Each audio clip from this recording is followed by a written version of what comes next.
Let's see. We're checking to see if I remember how to do this shit. Let's see. Nah, yo, what up? Yo, what up? It's your boy EB motherfucking T coming to you live here on the EBT2 channel.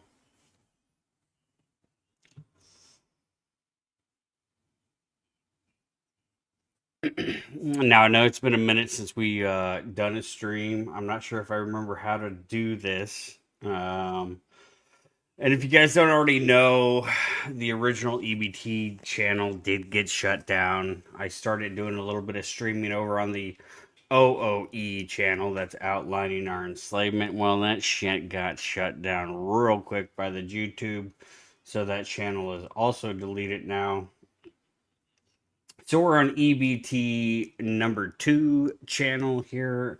It's a good possibility this channel is going to get shut down shortly after this stream as well. So stay tuned. I guess follow me on Instagram. That's probably the best way to keep up. If I get a new channel on YouTube, I will post that there, I guess. But anyways, you're watching EB motherfucking T. Coming to you live. I don't have anything planned. I'm not really sure what I'm gonna do. I just wanted to get back in the saddle again and do a little bit of live streaming. So we will get started here just in a minute.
All right. Well, apparently I'm already boomering it up.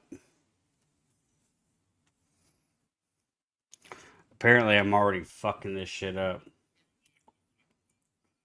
Why is my tabs not playing the sounds?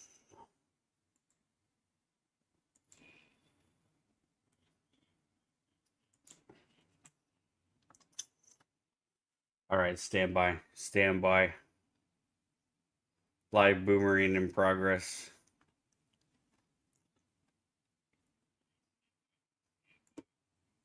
Do I have to do this? What the fuck? This shit's all fucked up. That's why I'm saying I forgot how to do this, and it's really not even that hard.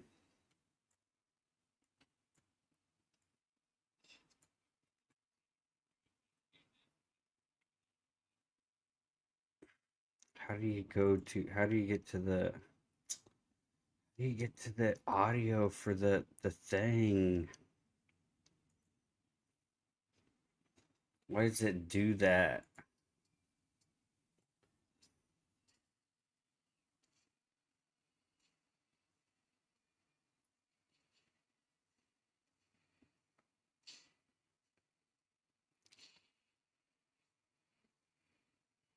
Yeah, see, it's showing it, but it's not playing the audio for the Anyways, hold on. I'm just gonna monologue where I'm gonna do monologues where I live boomerang it. I gotta take the other monitor out of the ear because that's fucking me up. But anyways, what's up, y'all? It's EB motherfucking T coming to you live on what is it? A fucking Tuesday night? Wednesday morning, I guess. Actually, Wednesday morning. Shout out to everybody. Shout out to everybody in the chat. 8 in the box, ready to fucking rock. We're gonna do the damn thing. Like I said, I'm trying to get back in the saddle.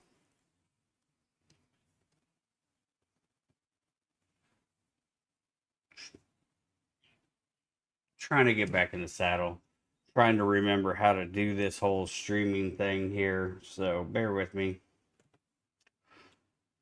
Bear with me. What is this? Choose yeah in it. I don't know what we're doing, tropes. Usually me and tropes are pretty much on the same wavelength. I'm not really sure what that is, but uh we'll get this figured out. Tuesday, oh there, Tuesday, isn't it? Hello, hello, listener. Tuesday, isn't it? I don't know. I think it might be like fucking Thursday in England at this point. I don't even know. I don't even know. Time zones are weird things to me. I don't really understand time zones. I don't know about you guys. If you guys understand time zones are kind of freaky and kind of weird. Probably some kind of Illuminati psyop. This is the moment where on my stream deck, I would press the Unsolved Mysteries theme song right now. If I still had a stream deck. I don't know where my stream deck. I had a stream deck. I don't know where it went. And then when I did have it, I never really used it. But Tuesday, isn't it? I'm trying to remember how to do this. Like, oh, that's what I was trying to do. Bam! Look, see the banner? Live truth reading. Please stand by. Y'all know what it is. It's a EB motherfucking T live stream. Welcome. Overpromise and underdeliver. That's the EBT method around here. So please stand by. I don't even remember what we did on the last live stream. The last live stream that I had on my own. I'm not really sure what we did over there. The fucking cats are pissing me the fuck off right now already. So expect for me to be engaged in verbal animal abuse. Okay, if you need to call PETA, go right ahead. If you really want to file a claim, go ahead and DM me, and I can get you my address and all that stuff. I'm kind of upset that I can't. I don't know how I'm gonna play the how to play the videos if the audio is not working. The fucking cats. I don't know what it is. The cats, they just gotta do the most annoying thing possible. I don't know. This is what I think I've definitely talked about this before. Like truly satanic creatures, fucking cats are. Yeah. I just fed them, and they're just like doing everything possible to annoy me, and I don't even understand it. The intelligence of these stupid furry little creatures is that like things you wouldn't even think that would annoy you. They'll figure it out. And they will figure it out till you want to smash their cute little skulls in. You know what I'm saying? What I think I need to do is somehow is okay, so here's the difficulty when you get your channels deleted and they're linked to the StreamYard. At least it's a difficulty for me. Why is there such an echo? What's going on here? I'm sorry, live boomering. Live boomering. That's what the banner should say is live boomering in progress. What what am I even doing here? It's probably picking up through my Bluetooth. Yeah. I think we got it. Anyways, welcome to the show. EBT Go Live. I'm your boy, EB motherfucking T. We're doing a little bit of live boomerang, trying to figure out how to get this thing to the other thing and do the damn thing. Currently not working. That cup's not really good for sipping. Apparently, it got shit all over me. But anyways, I was gonna do the monologue while we were was live boomerang. Normally I am perfectly capable of doing that kind of multitasking, um, but it's kind of hard to live boomer. It's kind of hard to live boomer and monologue at the same time. I guess. I mean, I guess that's a trick of the trade around here. I think I would go to something like settings. I think what I was getting at is I think it's because I have another Chrome browser open because my StreamYard's logged in under one Google account. Actually, you know what? I probably shouldn't say any of this because then Google is probably going to strike the channel when they figure out that this is the same account. And I think they're going to go ahead and figure out that it's the same account pretty quickly. So this might be the end of EBT part due channel here pretty soon because I'm streaming out of the same StreamYard account.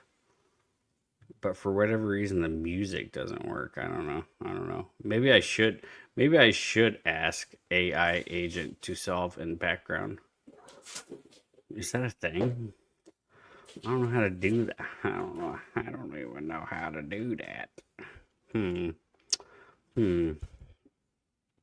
Let's add to stage. Okay. You fuck. But see, I gotta check it. I gotta check it on the other. I gotta check it on the phone to know what's going on. This was just so dumb about this shit.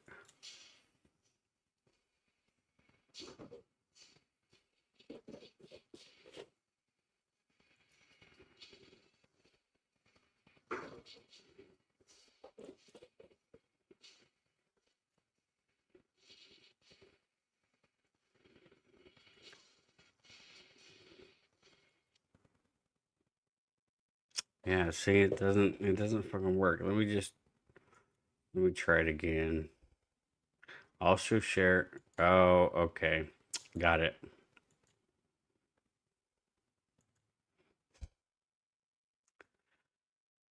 The browser cannot access your screen. Try capturing a different screen to see if this continues.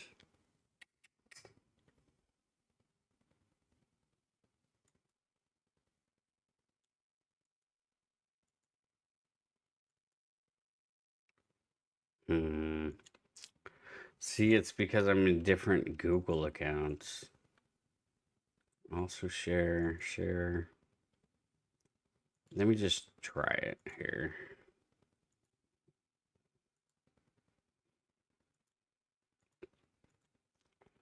Now it won't let me share the fucking audio. What the fuck?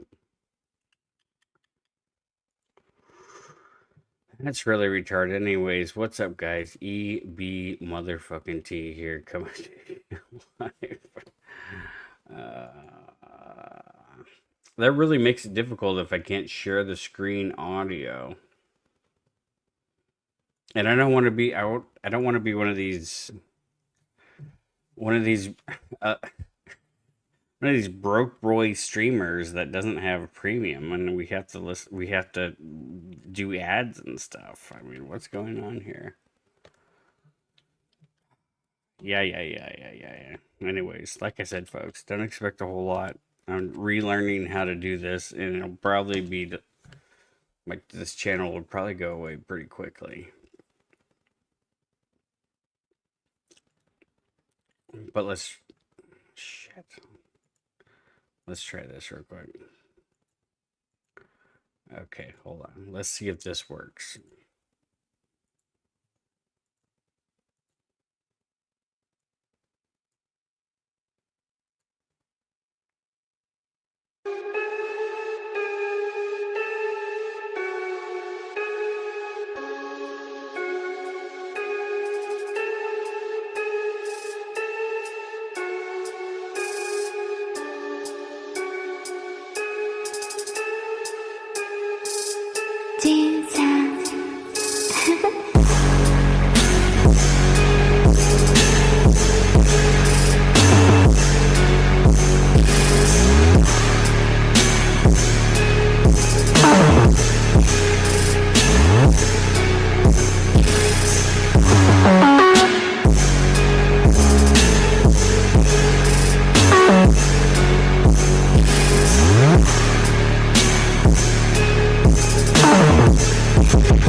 It's like a bunch of creepy growth with the mystic style. Smoking on whatever, been a junkie since I was a child. Every time I think of death, I start to go and crack a smile. Never gave a fuck about this life, and that's me keeping it mild. Killer, gorilla, maniac with the ashes on my block. The police keep piling where they at. Bury them in front of the lawn. The scarecrow with solid weapons. I pull the trigger and disperse the bodies. Get dumped in acid so they have no need of a hearse. Looking out the window like I'm staring at the television. Smoking just to pass the time. Slicking died and cries and risen. Listen to the six sensitivity crucifixes. Missing pieces in my wrist. It seems I'm sleeping chest being 60.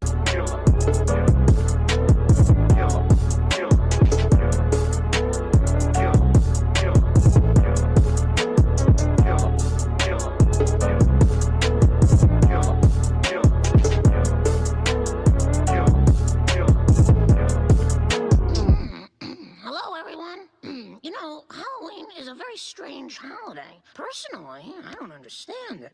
I don't know, kids worshiping ghosts, pretending to be devils. Things on TV that are completely inappropriate for younger viewers. Things like the following half hour. Nothing seems to bother my kids, but tonight's show, which I totally wash my hands of, is really scary. So if you have sensitive children, maybe you should tuck them into bed early tonight instead of writing us angry letters tomorrow. Okay, wow, I'm really fucking up this stream. really fucking this stream up right off the bat. I apologize for that. I don't know. I guess we just freestyle into a monologue. You know, this part of the show is often usually inspired by fellow Jew Burger employee Mister Provo Kid. I don't know if he's done a stream in a while or not. I think I did have a recent content. What did I call it? Content reaction poetry slams. Here, should I read the newest one? Yeah, we're gonna do that. We're gonna do that. We're gonna read the newest content reaction poetry slam by yours truly, EB motherfucking T. Inspired. This was 2 weeks ago. Inspired by Provo Fresh's latest stream. That was titled "The Babylon Man," is what we're gonna do. But I'm gonna try to jazz it up a little bit. I'm gonna try to remember how to do this shit.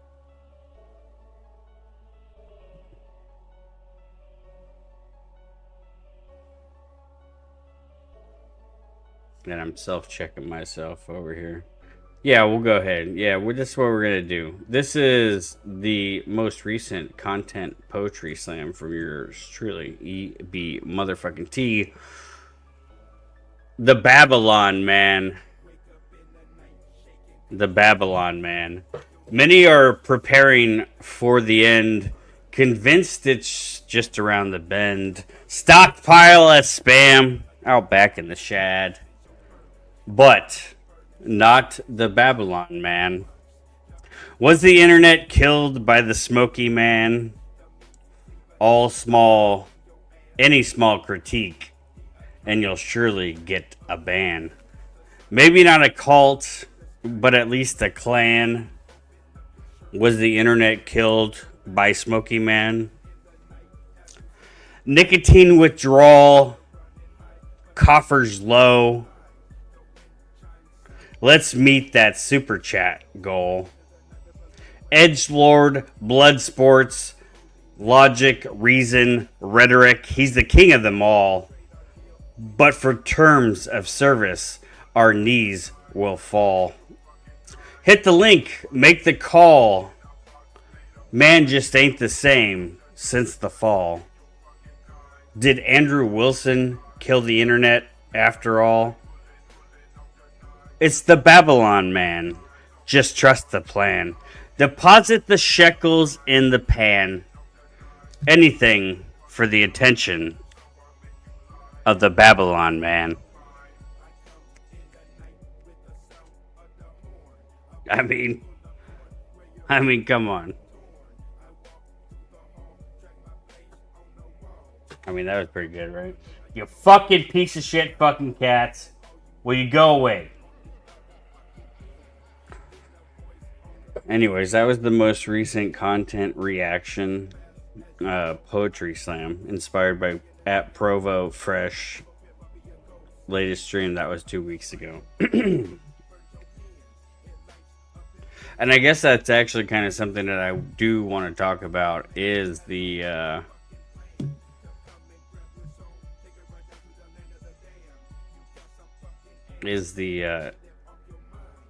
did Andrew Wilson kill the internet theory, you know. Somebody already mentioned it in the chat. Sorry, I'm doing live boomering in the background still. Trying to remember how to do this thing. That was a fake laugh. Yeah, you know, dead internet theory. Beholder out here getting understanding, getting it on the level. We meet on the level over here, yeah, for sure. Did Andrew Wilson kill the internet? I'm really kind of wondering that.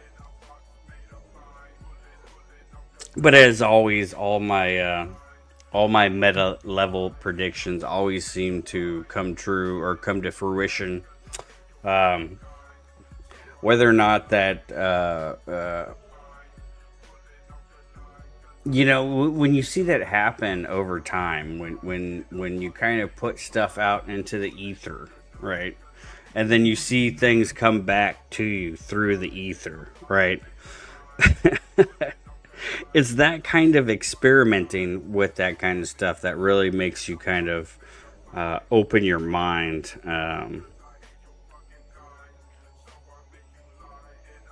to the ponderings of reality, really, you know. And this has kind of always been one of my main themes with the account, Outlining Our Enslavement, primarily when I started on Instagram under that name, was just that concept. You know, is reality being conjured, or is reality rendering in real time? Is reality seen as you render it? Are you the Are you the main processing unit within this within this software system, right? How much effect do you have within your environment, right? I mean, obviously you're a creator. I mean, if shout out to people. We just got out of Father's Day, right? Shout out to all the fathers right there. You know, that moment in your life when you realize that you have the ability to create another human being, and not to get super graphic, but you have the ability to create another human being with some fluid discharge. I mean, like you really break it down, right? I mean, that's what it is. You have the ability to create another human being with some fluid discharge. That's kind of crazy. That's kind of crazy, right? You know, if you think about it like that. But speaking of which, that just you know, speaking of which, that reminds me of this story I seen the other day. Let me see if I can pull this. This guy right here. Sorry, stand by a live boomerang. Let me see if I can. Let me see if I can share this screen real quick.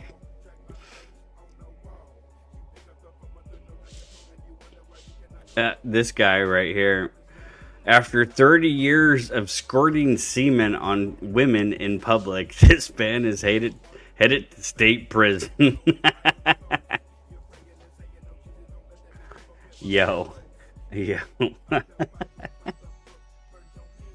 Look, you're in Hobby Lobby at 7:45 p.m. on a Saturday, and you see this guy in the scale model aisle. What do you do? You know what I'm saying? This is the booking of course, he has one of those names, MKM. Booking photo of Michael Kevin Morris. This photo was shared by the Bethlehem Police Department. Okay, so look, this is obviously one of these things. This is like some kind of sardonic discordianism right here, right? So in East on 30 years of squirting, all right. When was this? June 17th, all right. Of course, 8:44 a.m. Originally published at 5:17. I mean, if you run those numbers, it's obvious what they're doing here. They're mocking Christ here. So this black guy is going around squirting his, slinging ropes. This guy's out here slinging ropes everywhere he goes. And he just so happens to be from Bethlehem, right? From Bethlehem. You see where I'm going? You see where I'm going with this? The only thing that I don't understand is how there's not a son in the name. There, I mean, this is what makes me kind of doubt my whole theory, is that there's no sun in the name here, folks. But I mean, look, this guy's out here 30 years squirting semen on women in public from Bethlehem, the birthplace of Christ, folks. These people are sick. These people are sick, folks. Anyways, so that was my semen part of the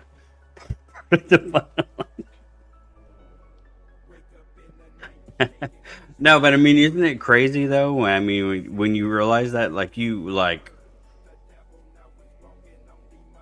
create another human with some kind of fluid leaving your body. What metaphysically does that mean? You know, if you really think about it. On what level? Like, I mean, that's the entirety of life is contained within a fluid. The ability to create something, right? You know, that leads you down all kinds of crazy rabbit holes. I think we're all familiar with the sacred spinal fluid theory and all that kind of stuff. I was kind of shocked recently when I saw that. I seen that ortho, and this is kind of, you know, we're dancing all around here, but going back to this idea about being a co-creator in your reality, or whether or not you are a creator in the reality, but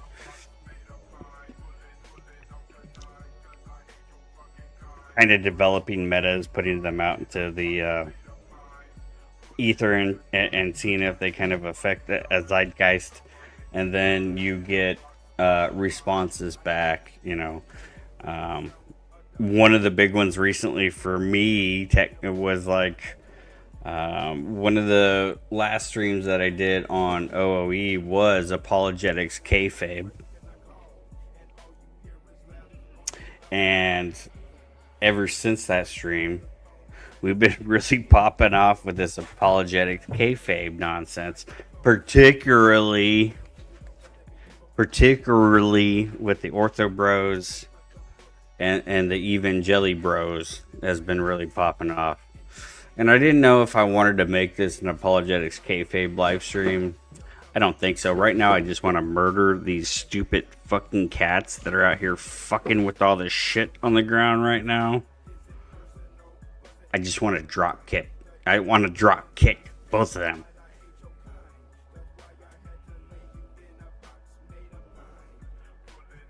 I'm sorry about that. I feel like if I really understood what I was talking about, I would be like a high level wizard, and I would be able to just like to stop the cats from doing that. But then is it like a subconscious thing to where like I'm affecting reality subconsciously by being overconsumed about the cats doing what they're doing? I don't even know, man. But it's like these concepts. It's like it's like, okay, we can argue day and night about what's the true church?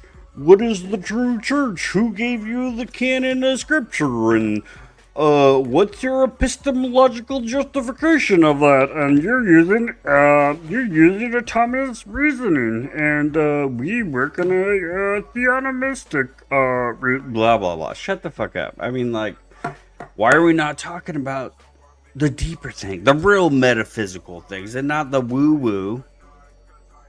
You know, often, you know, and that's one of those plays too, like, right? Like, you go to a bookstore, you go to the metaphysical aisle, and it's a bunch of, like, fucking crystals and yoga and all this stuff, right? But it is that, but it's not just that, you know what I mean? Like, it's like there's no nuance, nothing's hyper qualified, you know, and in general, nothing's charitable right now. I don't know what I'm talking about. I didn't plan on doing a monologue. Normally, I can just pull something up on the screen and I can riff off that. But I guess it just goes back to the idea of you're being a creator within your reality. Like I said, we just had Father's Day on Sunday. Shout out to all the fathers out there. Hope you all had a great day. I don't know the origin of Father's Day. I would hope that somehow it has something to do with Saint Joseph. I don't know. I feel like that's a thing. I feel like it did have something to do with that, but shout out to Saint Joseph. Shout out to Smoky Man. Shout out to Saint Smoky Man. Pray for us. Also, shout out to Saint George. Pay for us. So shout out to our boy Toilet Bowl Earth. I know he's been making a comeback. I know I have not been around for the last couple of streams. We did do a stream recently. These fucking cats, I swear to God. I wish I had something to throw at them. I found a box. I'm gonna throw that box at them. It didn't do anything. Now they're just gonna fuck with that box and make a whole bunch of noise and piss me off.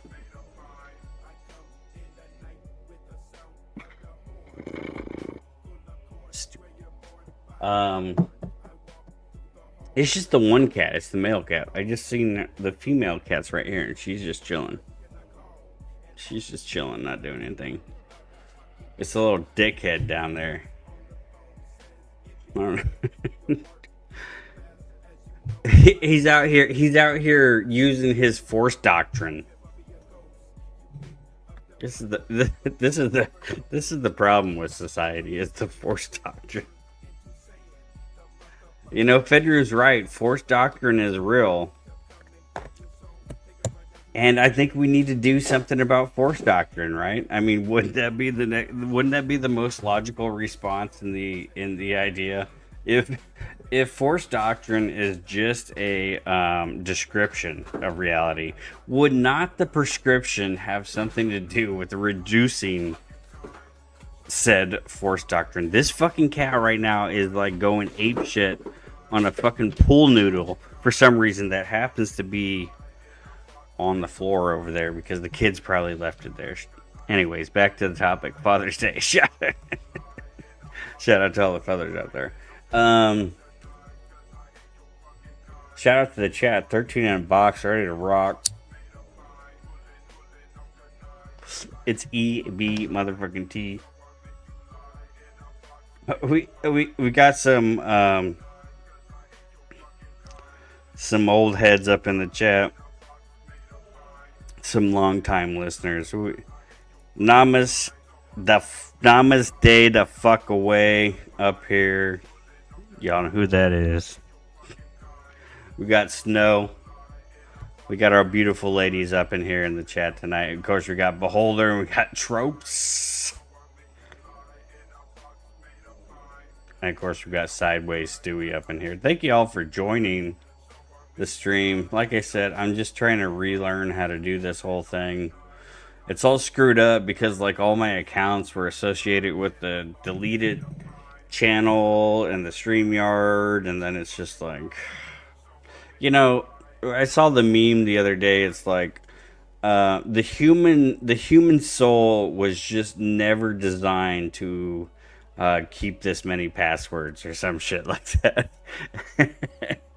And I know, like, that hit me deep. I'm like, I know how am I supposed to keep track of all these fucking passwords? It was easier before, you know, you're like, well, I'll just use the same password for everything that I do. And then you get like 1,000 things that you have to have a different screen name and password for and shit. And you know, it's like,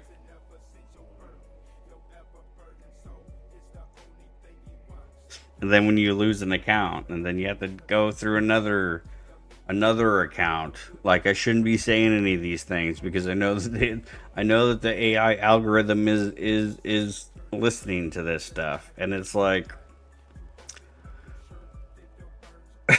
that's what's crazy. It's because, like, will AI destroy humanity?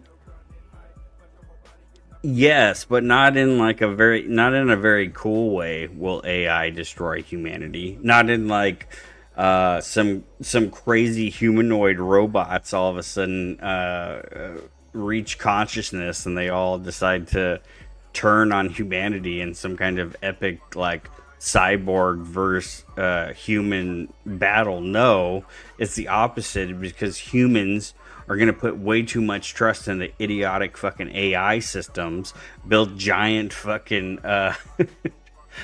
energy sucking data centers to store what? The, going back to what we mentioned about metaphysics, I mean, look, we're building these giant energy hog, ugly, disgusting data centers everywhere to store something that's invisible, right? You can't even see the data, but yet we need a physical location to store that data. But you can't actually hold that data in your hand. But I guess you can actually, right? Because it's really just a bunch of switches. It's a bunch of switches. So everything in reality breaks down to an on and an off. And it's just a more complicated series of on and offs. I'm going deep here, folks. I'm going real deep here. Like, all of reality is a complicated switches of on and off, but that's not reality. That's not reality. That's the hyper reality. That's the simulacrum. It's the simulacrum. The simulacrum exists on a series of on and off switches.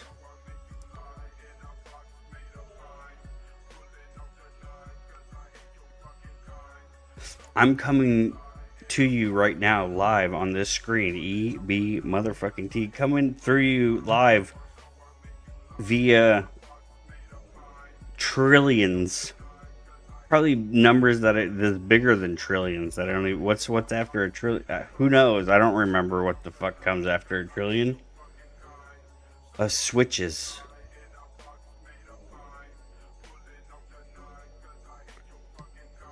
But somehow the lack of delay on these things is what really is like mind boggling. You know what I mean? How can you type a comment in a whole nother country right now, right? And I can see it almost instantly, right?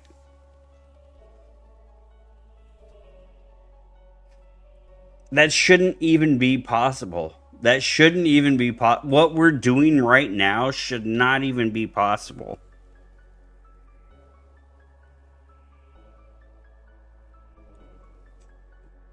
You know, so is this shit even? I feel like I'm hello listener.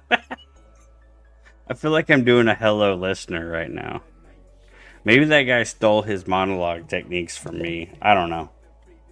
Maybe we all stole monologue techniques from Provo. I feel like Provo is way more coherent than I would ever be, but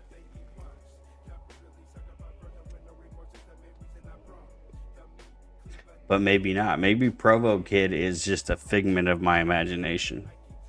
Maybe Provo Kid is just a series of on and off switches in the data center that is my brain. You know what I'm saying? You know what I mean? Because, I mean, isn't that what it is? Isn't that what it is?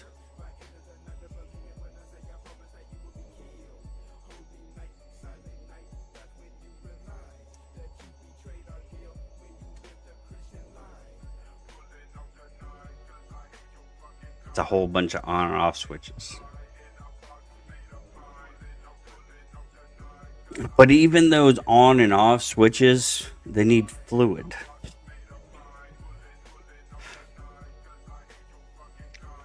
They need fluid.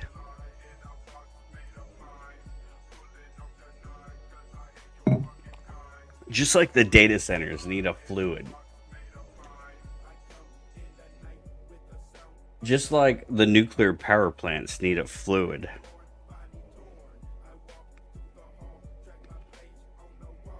Just like the swamp in Washington, D.C. needs a fluid.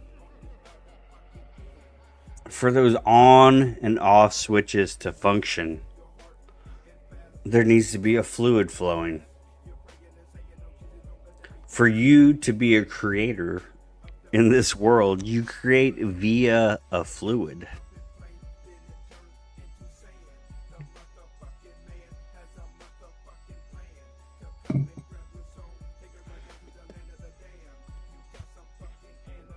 Everything is fluid. I hate to say the word, but everything exists within a flow state. All right?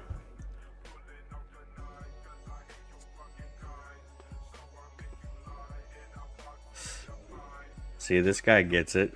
One might say a currency. Yes.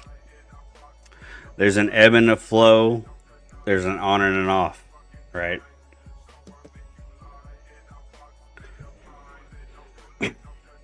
And this is what leads me to Ohm's law. Yeah, man, I can't even fake that shit. But Ohm's law, though, seriously. The more resistance you face, the more current you got to pass through the circuit to get the right amount of voltage, right?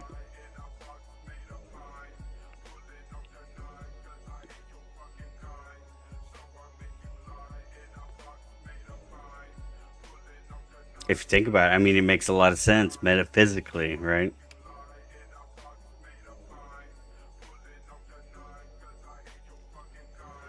The more resistance you face, the more the more energy you got to put into it to get the right outcome, to get the right voltage. And that works in turn with everything. It's a trinity. Ohm's law is a trinity, right? Voltage, amperage, resistance. It's a triangle. It's a triangle. It's the Illuminati. They're trying to tell you this. They're trying to show you this.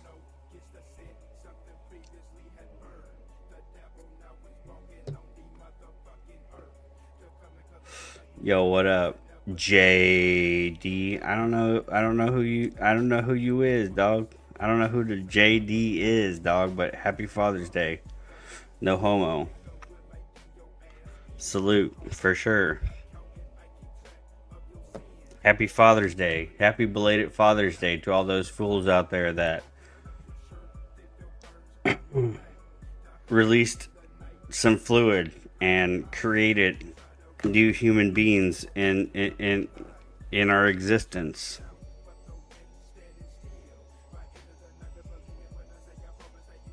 That's crazy. That's crazy. But think about it. This goes back to this. I mean, this is really going deep, because this really kind of brings me back to hashtag research toilet bowl earth. Is because think about it. They have you putting fluids and solids into a mass gathering system. They have you putting your fluids and your solids that come out of your body. They're putting it into a mass gathering right? All the pipes lead to a central processing plant. You ever think about why they're gathering your fluids? Research Toilet Bowl Earth.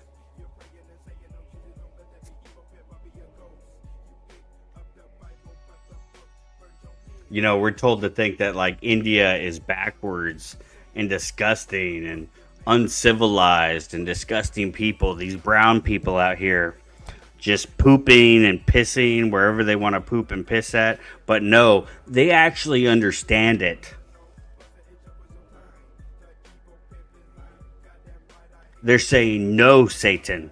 No, I will not poop and piss into your mass gathering cauldron of body fluid magic.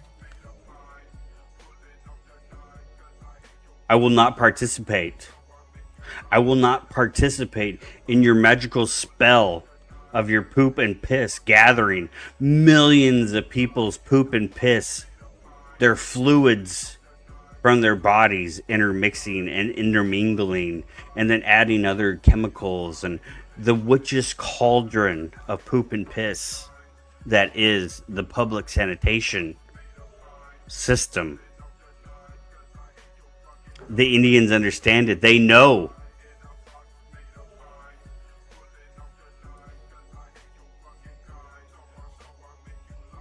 That's why you need to become ungovernable, right? You can't be claiming all this libertarian anarchist bullshit if you're not pooping and pissing in the street. Because if you're not pooping and pissing in the street, in the woods, wherever, you're feeding the beast system. You are literally feeding the beast system. Every time you take that fat, steamy dump in the morning, anytime you take that stinky midnight piss, it's all feeding the beast. And that's on you. That's on you. You're choosing to do that.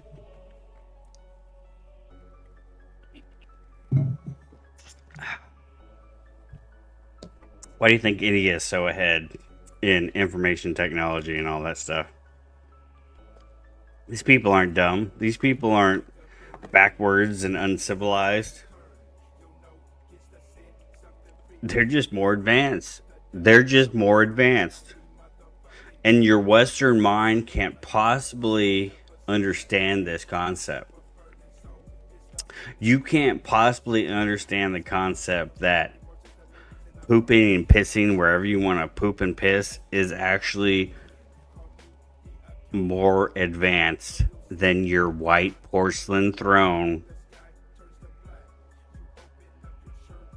that isn't even like biologically a good way to express yourself, right? I think we all know about the squatty potty. Okay, I think we all know about the squatty potty conspiracy, right? You just gotta think. You gotta think about these things. I mean, like, you gotta think about these, and these are the things that you're not gonna learn from the Orthodox Church, the quote Orthodox Church. They're not gonna tell you about any of these things.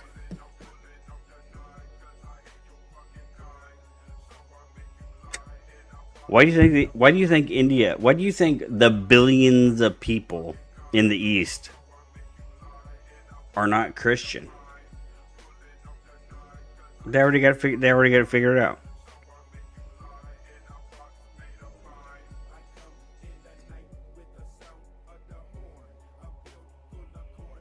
Look at the Taj Mahal. Look at the Taj Mahal. What is the Taj Mahal other than an upside down toilet bowl? They flipped it and reversed it.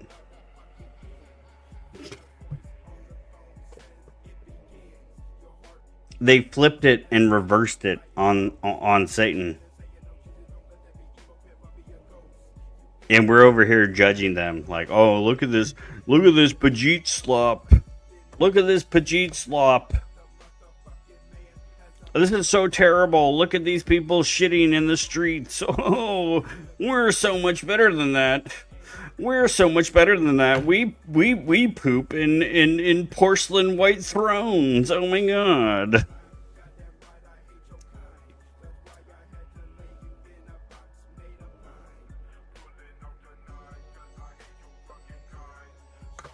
Maybe they got something figured out.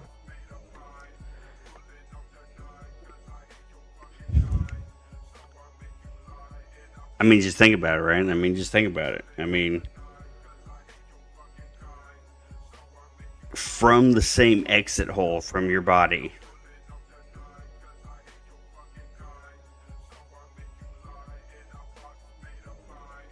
comes the ability to create an entire new life. Or has the ability to create something that we are told is a waste product.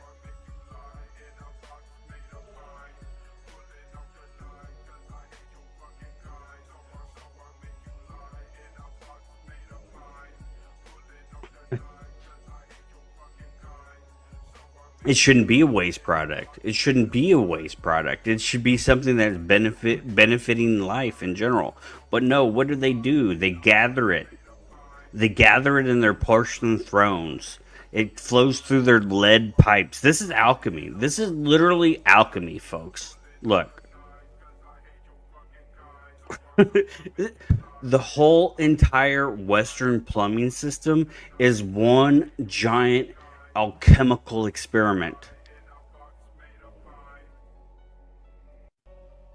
What did the old school alchemists do? They tried to they pissed in bottles. They pissed in bottles and they tried to do whatever they needed to do to turn lead into gold. And what did they do? They experimented a whole lot with piss. A whole lot with blood, a whole lot with semen, a whole lot with bodily fluids. And then what are we doing in the modern Western world now? We're pissing and shitting into a porcelain bowl fed through lead pipes. For a while, they had to change it out. They probably figured out a better chemistry. We're just feeding a satanic chemistry set. But these people we think are backwards in India is pooping and pissing in the streets wherever they want. They ain't playing that game. And it's funny that they are the ones that get hired by these chemistry companies, by these medicine companies.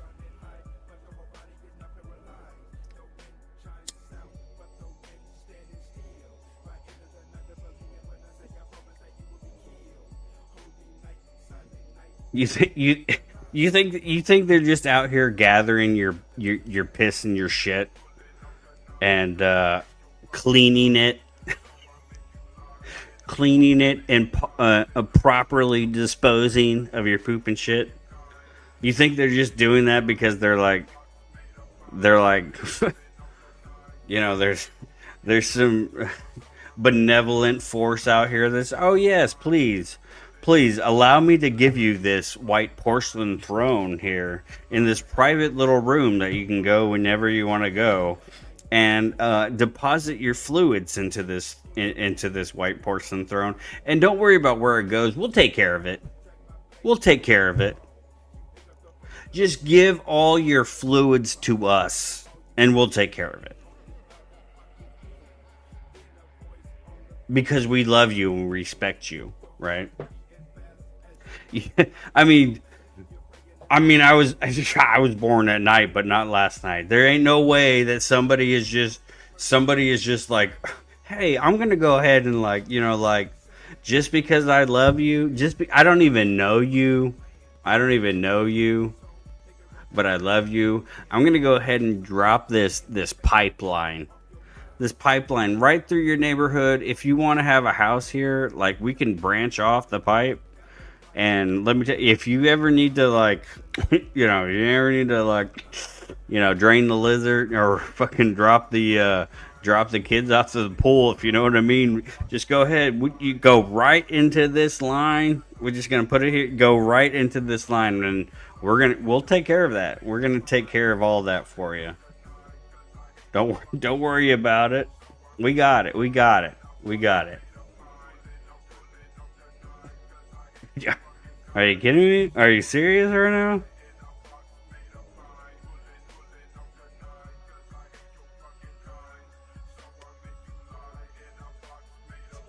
Why do you think they want? Why do you think they want everybody hooked into the main sewer line? Right. A lot of people in in some of these outskirt neighborhoods, you got a septic tank, right? A lot of you might have a septic tank in your house, right? And it's probably, I mean, if we broke this down and put this in an Excel sheet, I guarantee you that probably people with septic tanks are more spiritual than people that are connected to a main sewer line. But they got the septic tank people too, right? They got the septic tank people too. Because every now and then you got to put some chemicals in there, right? You got to drop the chemicals in there. Or they're gonna have you add something to the cauldron, to the mix, to where it's gonna negate the power of your fluid, right? So they're gonna throw in the toilet paper there, the bleached white toilet paper, right? You think, you know, these people are witches. These people are wizards.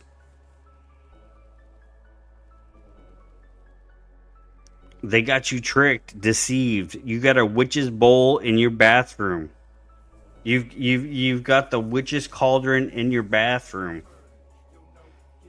And you're going to mix whatever they tell you to mix up in there, and you don't even know that you're mixing it up. Who knows what the ingredient is? There an ingredients list on toilet paper? No. They ain't got to tell you what the fuck is on toilet paper, what chemicals are in that, you don't even know what the fuck toilet paper is. And you're wiping your you're wiping your life force creator with this strange white paper.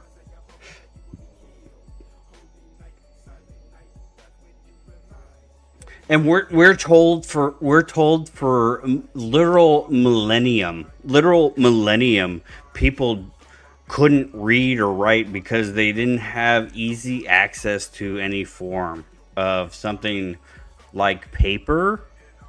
But now here we are wiping our ass, wiping the poo off our fucking assholes with paper and flushing it down a white porcelain witch's cauldron to a mass gathering location, a mass cauldron. And now we have elevated levels of people that are retarded, low IQ, can't read, can't write, because we're flushing the paper down the pipes. Does that make any sense? It doesn't make any sense at all, does it?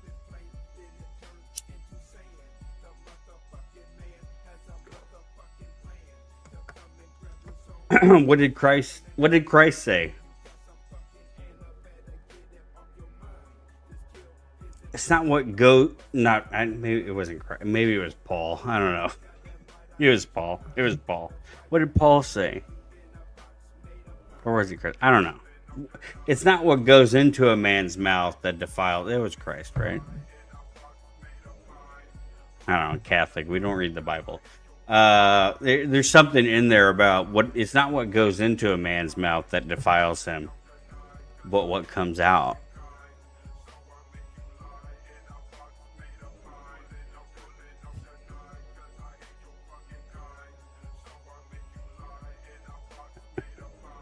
What are they really doing with the poop?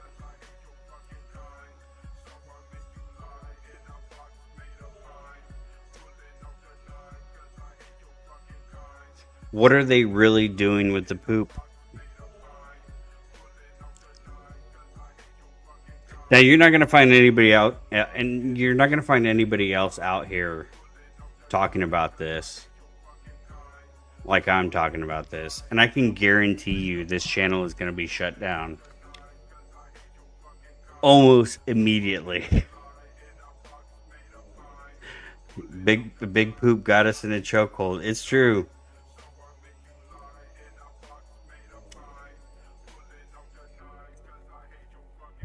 Look, look. This how deep this rabbit hole goes. Look, the Black Mirror, the cell phone.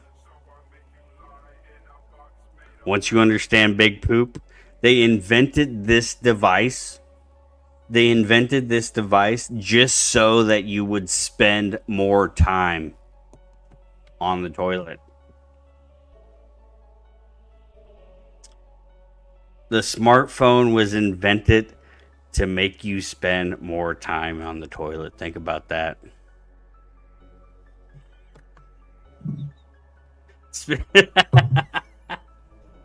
Damn. Speaking of which, back to the whole idea of manifesting reality. Here he is himself, Mr. Toilet Bowl Motherfucking Earth in the chat. What's up, dog? But think about that. Big Poop created an entire industry on a device to make you spend more time on their fluid gathering operation.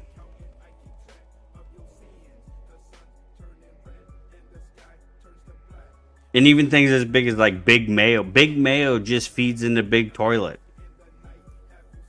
Big Poop is what controls everything.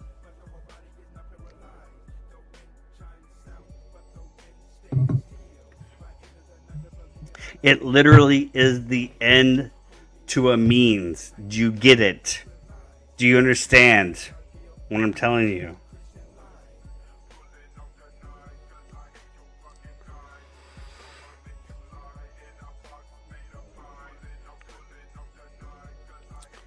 This is just, it's just so upsetting coming to this realization. That's why we have to start pooping.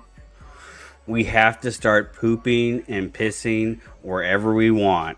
On the streets, on the railroad tracks, in the McDonald's drive-thru. This is the only way that we save the West. This is the only way we can possibly save the West, is if we just start pooping wherever we want to poop.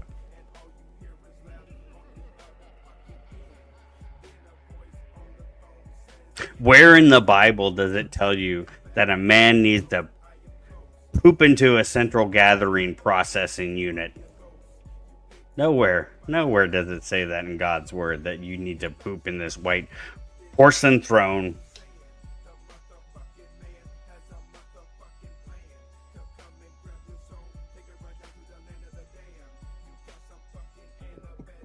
The whole thing, the whole toilet apparatus is a mockery of the temple.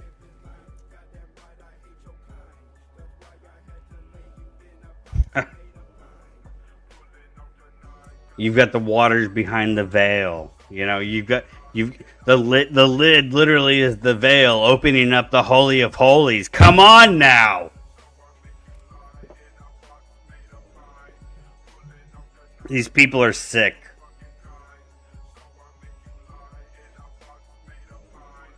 These people are sick, and they want to drain you of every fluid that you have, because in those fluids is your power. In those fluids is your power. You have the ability in a fluid that comes out of your body to create another human being.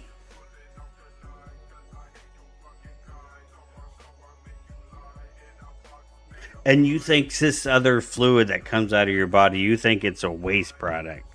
And you think, yeah, I'm not even going to think about it. Yeah, of course, this benevolent force wanted to create this whole system to where they're just going to gather the things that come out of my body. And then I don't care really what they do with them after they gather them, you know, like, who knows? Maybe I'm guessing they're just doing something benevolent. I guess they're cleaning the poop or doing something with the poop. I mean, like, I don't really understand why they're gathering all the poop or what they're really doing with the poop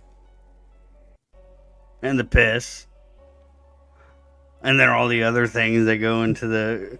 I, I, they're just good. They're just good people. They're just good people, and they're like, yeah, we want to make sure that we, your poop and your piss and all your other body fluids. We just want to make sure they go somewhere safe. We really just care about your body fluids, and we just want to make sure they go somewhere safe. They're taken care of.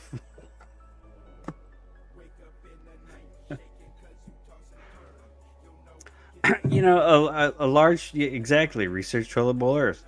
It's the deep. It's.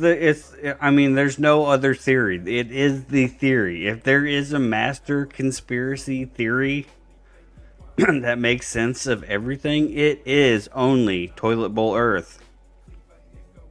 We've been trying to tell you people this for fucking years. It's the only. You know.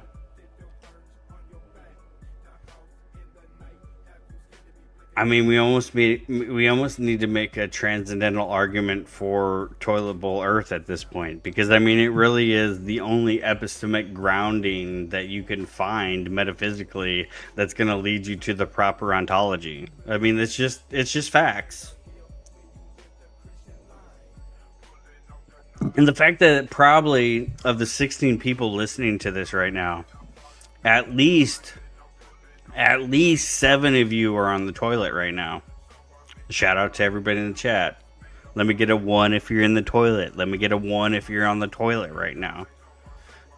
Probably even more so than that. Probably 10 of 16 are probably on the toilet right now, listening to this right now.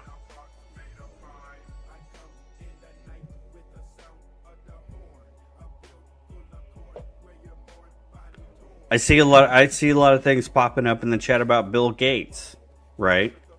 We got the recent thing about Bill Gates and the white star ticks, right? This tick's gonna, they're dropping these ticks off everywhere. Everybody's gonna get bit by one of these ticks, and then they're gonna be allergic to red meat. You know why they want you to be allergic to red?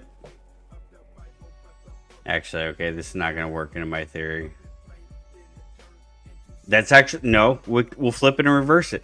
They're telling you that because you think that's bad. You think it's going to be bad that I'm going to be allergic to red meat.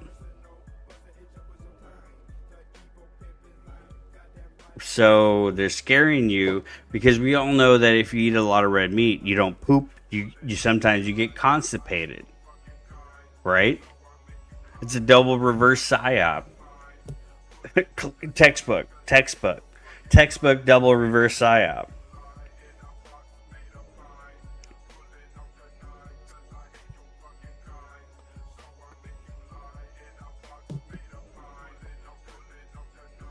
And I mean, even beholding in this fake economy, who knows? I mean, like what are they actually doing with all the poop? What are they actually doing with all the poop?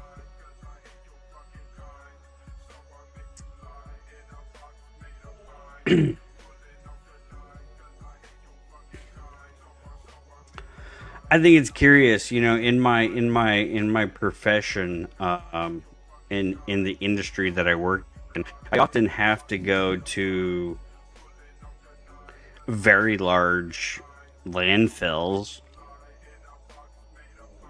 because some of these very large landfills happen to operate equipment brands that I service. So when I go to these landfills, they're not ever really like active landfills. They're just like rolling mounds and rolling hills, and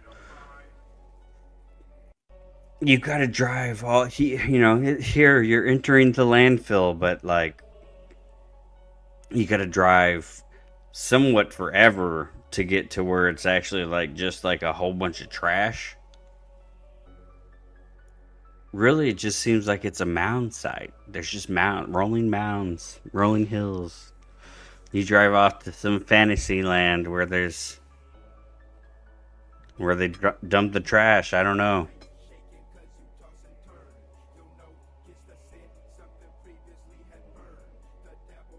Makes you wonder. Makes you wonder, right?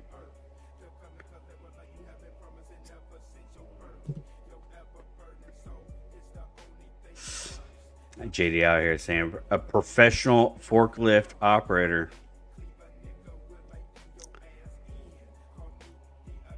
I don't know if he's saying that about himself, but I operate forklifts. I operate a whole bunch of things. I operate a lot of things that will kill you in a fucking instant.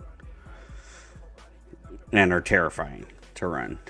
Yes, so all a Geek Bar. I actually got a knockoff Geek Bar. I got one of these knockoff Geek Bars. It's a North. We're trying to get sponsors for the channel.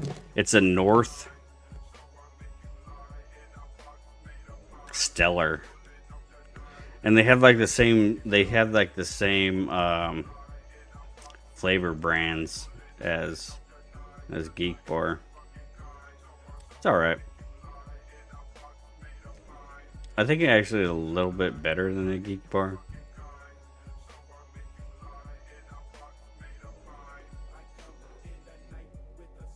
Anyways. See, look, you guys are out here trying to get me off. Think about all the Geek Bars that are in the landfills, right? all those lithium batteries in these things that just get disposed. It's almost like we're being destroyed from the inside, right? But from the outside, right? Of course, China's going to ship in all these like disposable toxic items to our country that are just going to end up in a landfill. And the liquids and chemicals in that stuff is going to do what? Going to leak into our fluid. It's all about the fluid, people. It's all about disturbing the fluid.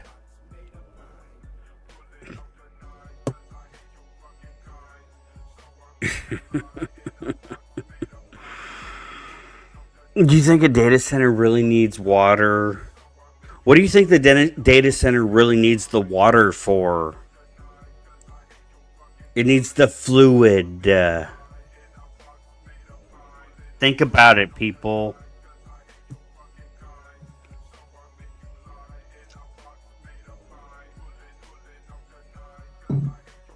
It needs the fluid from the stream of information.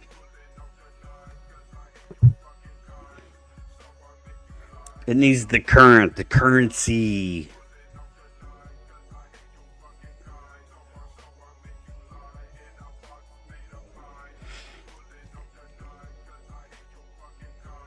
The only way we're going to defeat this is Ohm's law.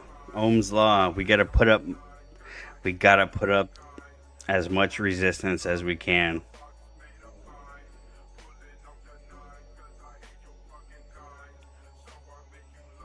So that we can get the voltage on the other side, on our argument, the other side of the dam. You know? Cause enough amperage to just melt the circuit is what we have to do. And what we need to do is poop in the streets and piss wherever we want to piss, other than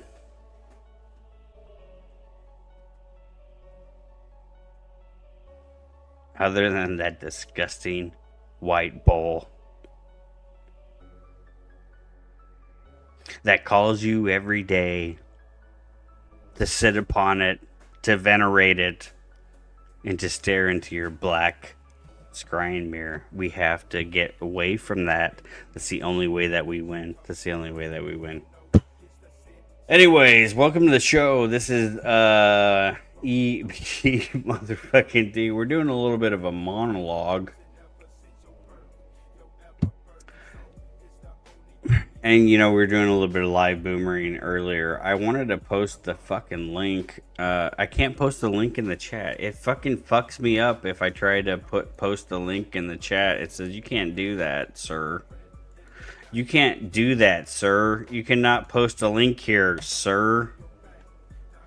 YouTube rejected your comment. This is fairly common when sharing a link. You may need to share the link another way. Well, fuck you, YouTube. I shouldn't say that. There's too much truthitudes going on here. Live truthering, please stand by. This channel probably will be... channel probably will be deleted after this stream. I can almost guarantee it. I can't even really I don't even know if... This nigger. I gotta go on my phone and do that shit.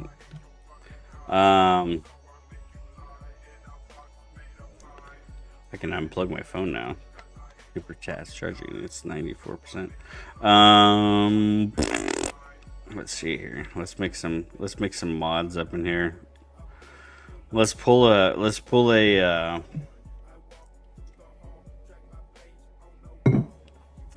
IPS and just fucking mod everybody up in this bitch. Tropes. Wrench status. Toilet bowl earth wrenched up. Beholder wrench inbound. At least it's all the homies. It's all the homies up in here. I think there's like 4 people chatting. 4 people chatting in the chat. 14 people watching. Those 10 people not chatting right now are the ones that are probably on feeding the beast system through their porcelain throne right now. Shout out to all those people. Friendly Ghost out here. What's up? He just got done with this dump.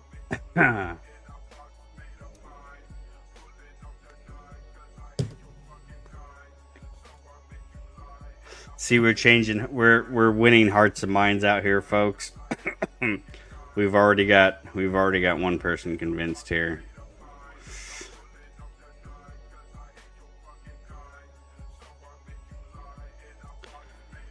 I guess some of you have to accept being the moderator. I don't know if that's a thing or not. Tropes is not accepting. Okay, there we go. There we go. I was kind of getting offended there. I'm like, oh, this fucker doesn't want to be a moderator after I just gave him a wrench. Motherfucker.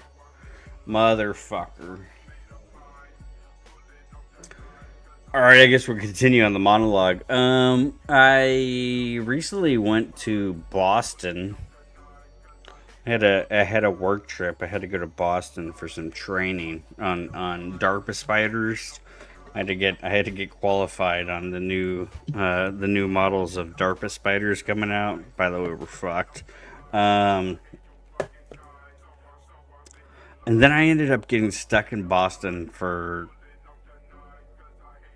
I ended up being there for like 7 days. I was only supposed to be there for 3 days.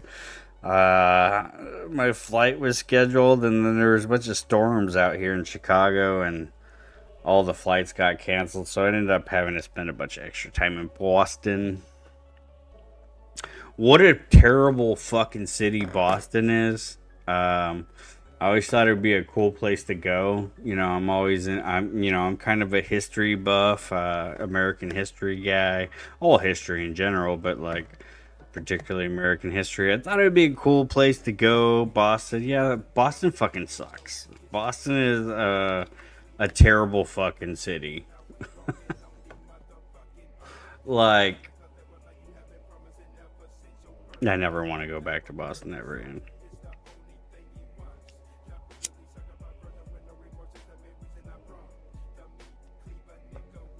You know, I'm from the Chicago area.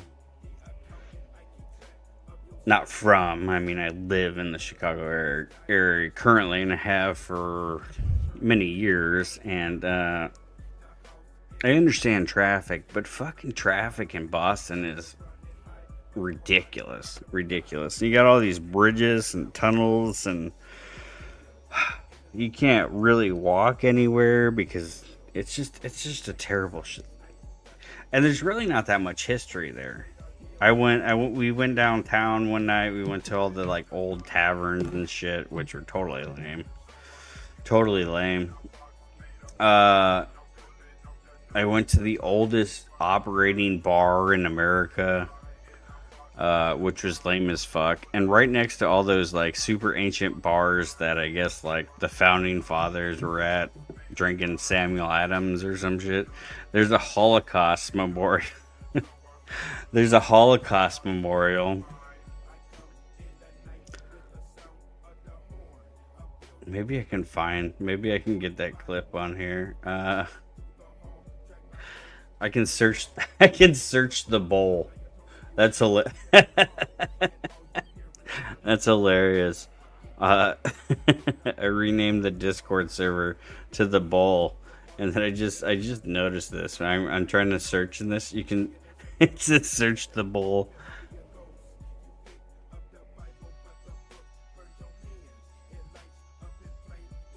That's hilarious.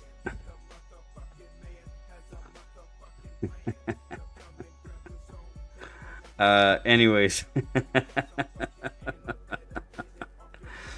So they have this Holocaust memorial in Boston, and you like walk through all these like doors and stuff, and then there's like you're walking over like steel grates, and you can see down into the steel grates, and then there's steam coming out through the steel grates.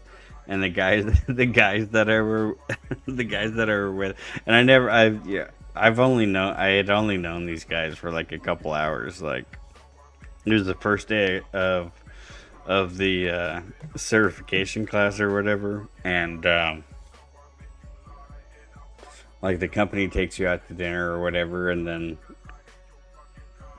which was like a hibachi. We went to a hibachi restaurant in New Hampshire. The company's in Massachusetts, but like, you know, we just went over the border to New Hampshire. They took us to hibachi, which was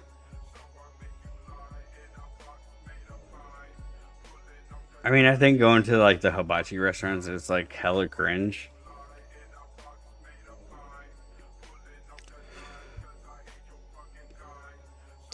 And I hadn't been in so long that I forgot like how hella cringe it was. And like I'm still having like cringe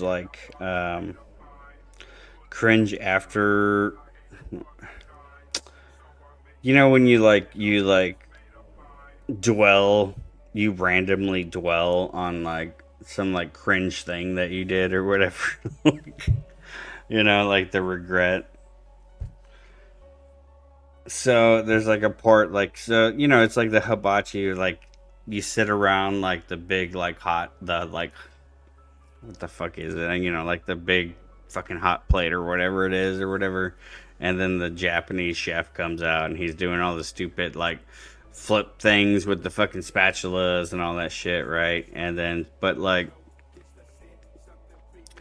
at this one they have like a, this is probably pretty common in these places. I haven't been in a long time, but they have like a squirt bottle filled with sake, right? Yeah, flat tops. Yeah, like a flat top griddle or whatever the fuck it is. They have a bottle of sake, like a squeeze bottle of sake, right? And then he goes around the table and he's like, "Oh, it's sake! Sake!" He says, "Sake!" And then you're supposed to stand there and open your mouth while this man squirts fluid in obviously a sexual reference. "Sake!" And he squirts fluid into sake, rice wine, squirts a fluid into your mouth while he's saying, "Sake! Sake!" And of course, the first guy in the row is like the guy from the company. You know, he's like the for this particular line of DARPA spiders, he's like the dude. He's like the, he's like the most knowledgeable and, technician that there is on these things, the guy that's teaching the class. So he's the first one in line. So of course, like he does it. The next guy is kind of like a young Zoomer guy, one of the guys that actually ends up going out with us. He actually became like my right hand dude, but he's a younger Zoomer kid, like 20 years old or something. He's like, nah, I'm good. And then it goes next to like this 65-year-old dude. He used to run his own like excavator rental company for like 30 years, and then he's like, fuck it, I don't want to be in business for myself anymore, I'm just gonna go work for somebody else, blah blah. And the dude's got money or whatever. Anyways, older dude, he opens his mouth for the soki, and then so it comes next to me, and I'm like, sake. I'm like, fuck, well, I mean, I like alcohol. And then so I did it. I opened up my mouth and I took the fluid from the hibachi chef guy.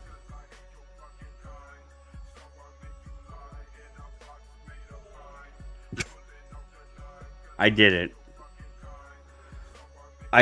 And and what makes it work, like, I didn't think to, in my mind at the time, I'm like, oh, this is,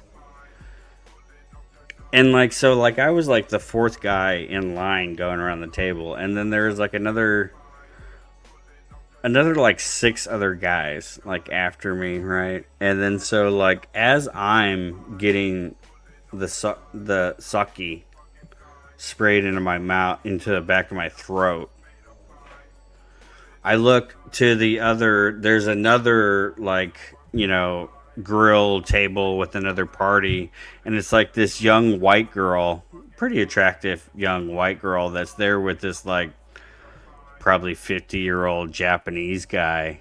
And so their chef is doing the same routine with them, and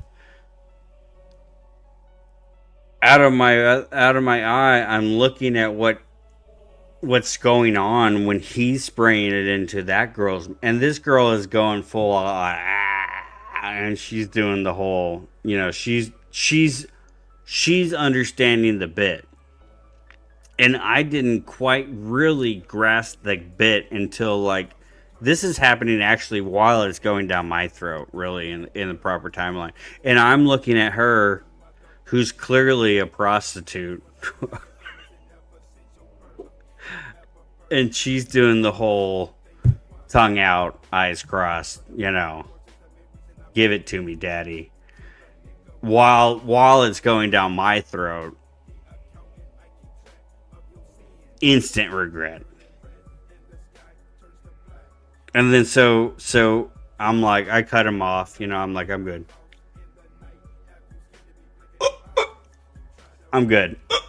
I'm good. And then goes past it, and nobody else after me fucking did it. Emotional damage, yes. Exactly. Emotional damage. That's the exact meme that played in my head. I was like, why did I do that?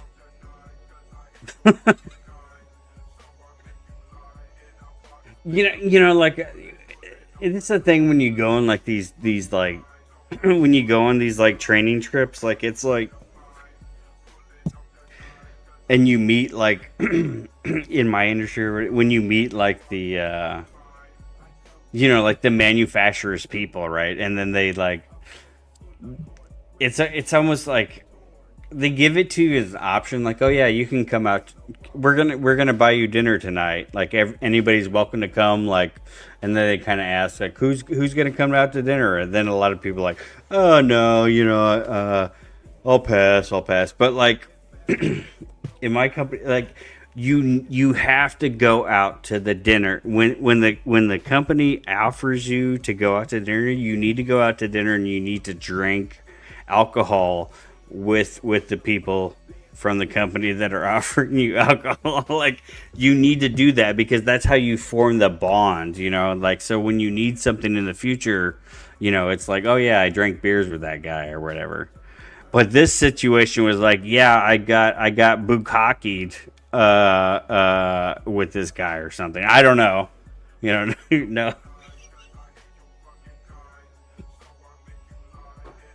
And so what's so fucked up is like, so now in my mind, like, it's one of those reoccurring recursive thoughts now that I'll probably always have, is like that cringe moment when I'm getting fucking sake shot down my throat by some weird Japanese chef guy, looking at some prostitute getting sake shut down her throat, and she's doing, I can't think of that. What's the term? There's a term for it, you know, the girl face where, you know, she, you know, what's that called? I don't know what that face is called. You know, they all do that fucking face or whatever, you know. Yeah, I feel like I was raped. I feel like I was raped with sake. I don't know. I'm just never gonna get over that. I'm never gonna get over that. I felt like this was like a long way around to go to try to tell you about my Holocaust memorial experience in Boston.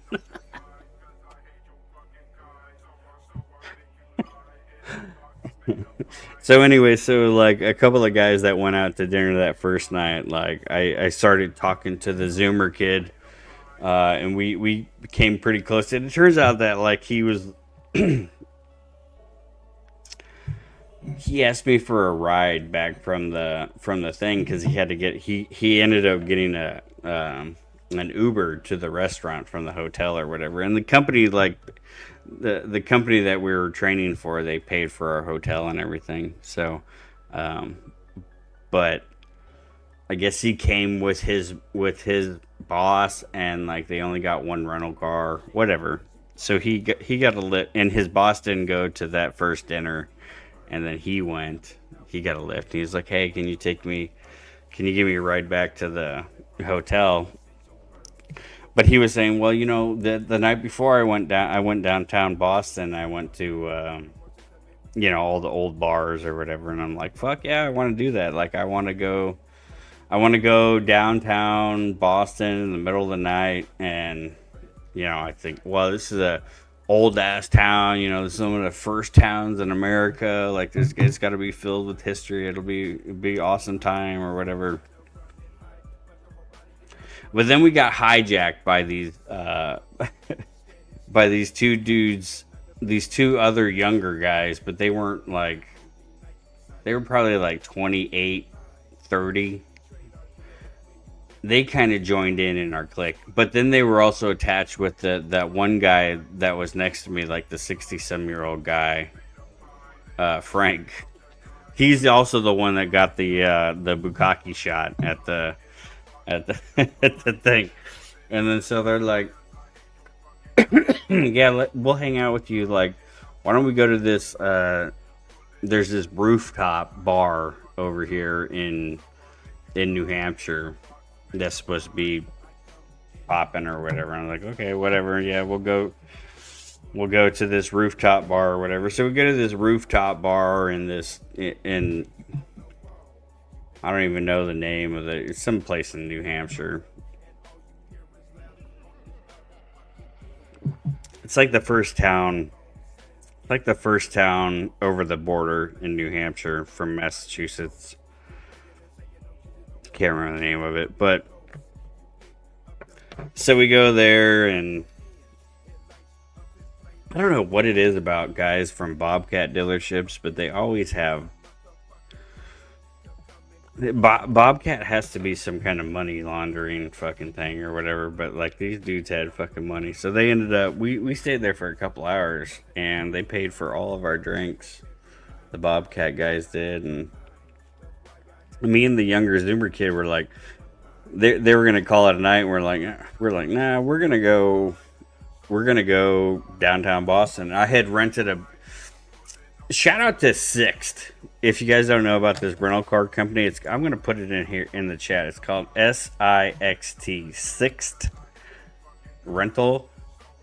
So, anyways, I rented this like dope ass BMW, and it wasn't. It was actually cheaper to rent a BMW than it was to rent like a fucking, I don't know, Chevy Malibu or some shit. So I had this badass BMW, and I was like, well, yeah, no, we're gonna drive to Boston and go hang out at all the bars. And they're like, oh, I don't know, we want to do that, blah, blah, blah. Anyways, they ended up coming with us. The Frank guy was gonna come with us, the older guy.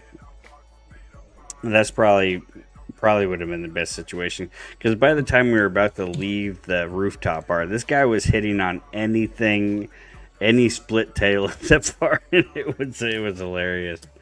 But so we went downtown Boston. There's like a little like corridor of like a couple of like old ass tavern bars or whatever, and they're just like, I was quickly reminded why I hate the bar scene. Like, it's so lame. It's like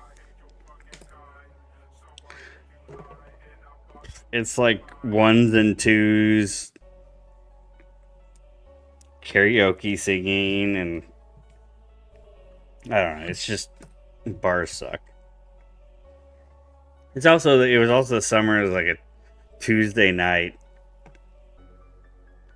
You know, like I'm thinking Boston. I'm thinking there's gonna be like, you know, AOC level, like Boston college chicks at these bars and shit. You know? Like, in my mind, you know, I'm thinking about AOC in like her Boston, you know, in her Boston thing or whatever. No.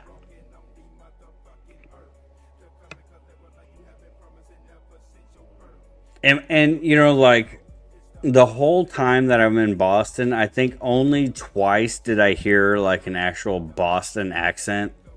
I heard it one time from like a TSA security guard at Logan.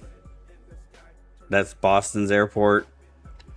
She's like, "What's your ID?" I don't know. I can't even do a Boston accent right now. But like, you know, and then like I'm trying to make like Boston jokes when I'm there. I'm like, you know, we're asking like, well, we're gonna go downtown. I'm like, what do we park the car? Where are we gonna park the car? And they're like, what the fuck what are we doing? I'm like, where are we gonna park the car? Nobody really talks like that. Oh, what a shitty city. It's like a tiny little fucking city, and it's I don't know, it's lame. We went to those bars, but then so across from the bars, maybe I already told this part of the story already. There's a Holocaust memorial. You walk through all these doors, and then you look down through grates, and there's steam rising up through the grates that you're looking down, and then in below on the grates is lit up like placards with like names of Holocaust victims, and then there's steam rising up as you walk through this series of doors. And so the guys that are in front of me were walking through it, and they're like, "Why is there steam rising up?" And I was like, "Well, obviously that's to symbolize the dead Jews that got burnt in the ovens." But that's a long way to get to that joke. It was funnier in real time, because I guess that's where I was trying to get. These people had no idea who I was.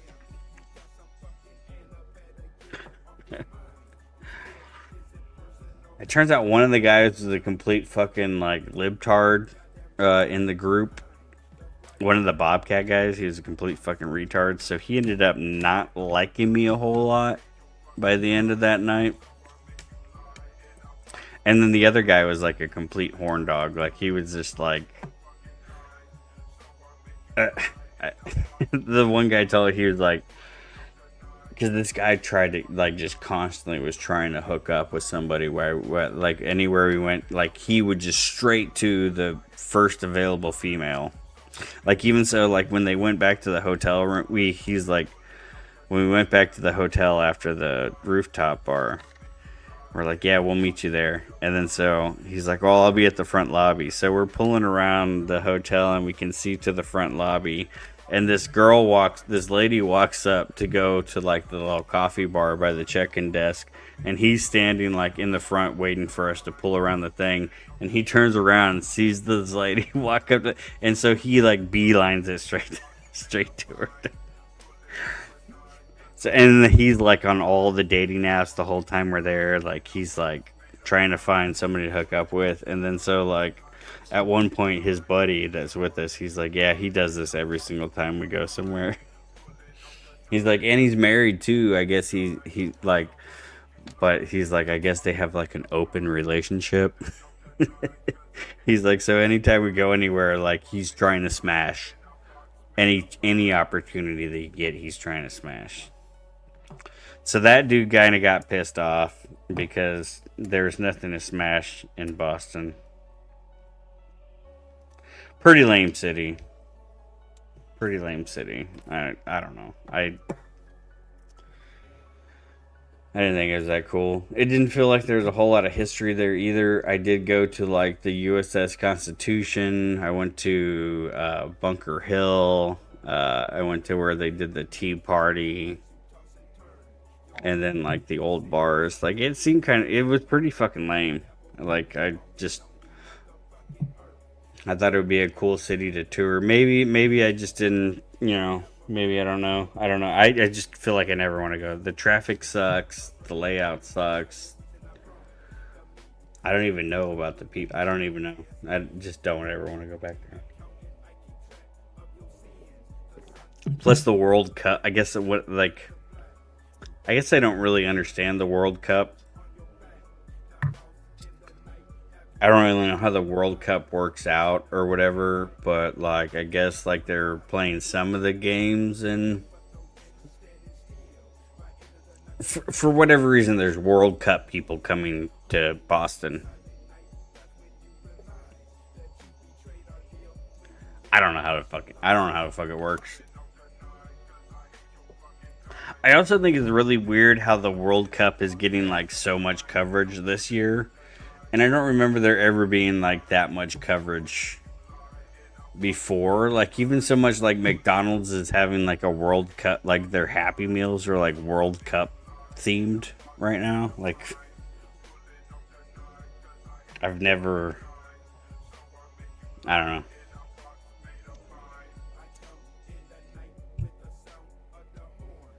Maybe that's a good thing. Maybe that's a good thing because the majority of the street shitting world population, they like soccer. So maybe we're on, maybe we're on the backside of a curve. Who knows? I don't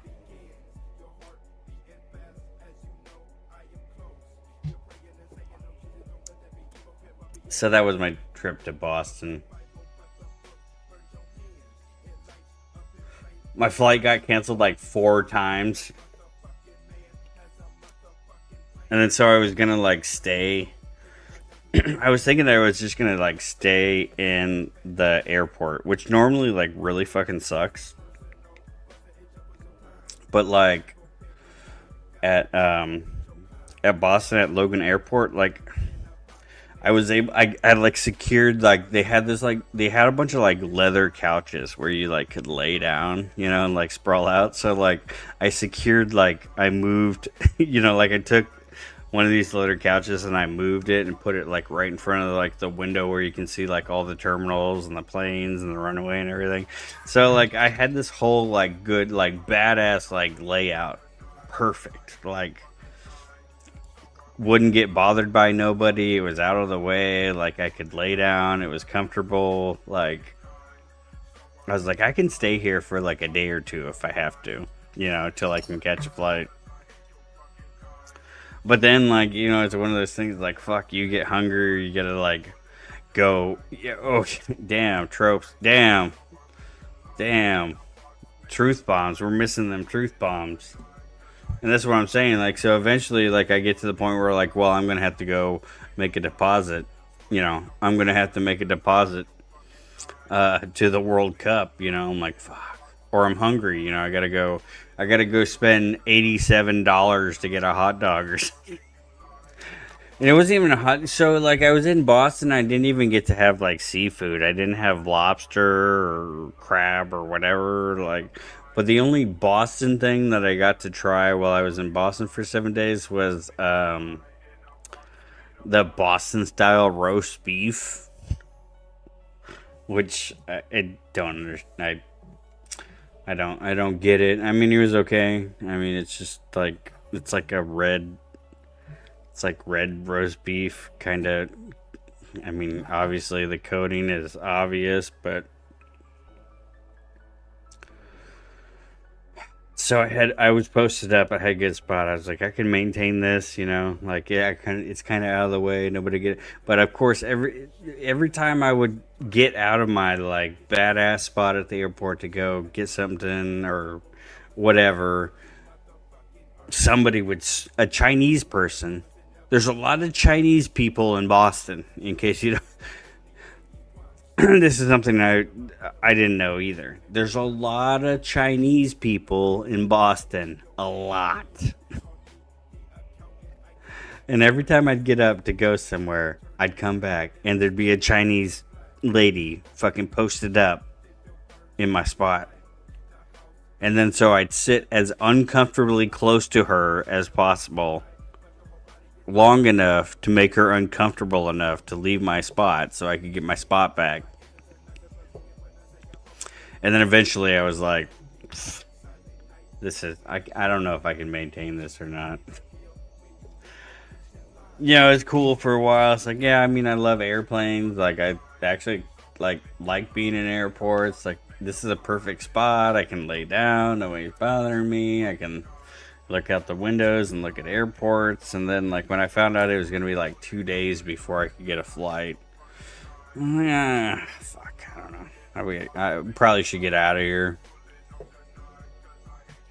So then I go on Expedia, try to find a fucking hotel nearby.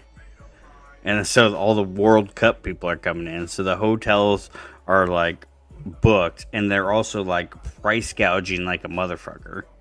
Taking like $1,200 a night hotel rooms at like the DoubleTree or some shit, you know. So I find a reasonable room. I don't know, like 20 minutes from the hotel is what it says or whatever. And it's only like 5 miles, but 20 minutes or something. So I booked that. I book a room for the night.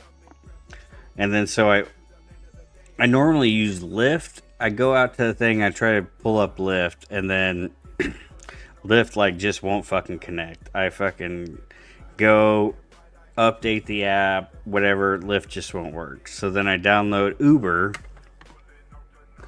go through the whole process.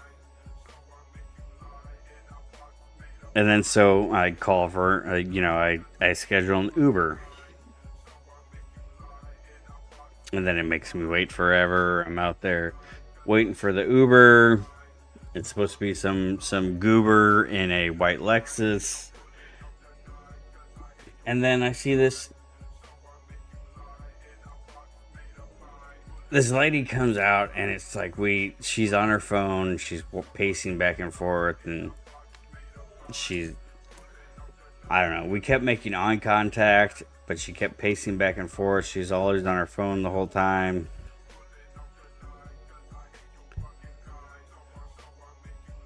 And then so this white Lexus pulls up, and it's my Uber.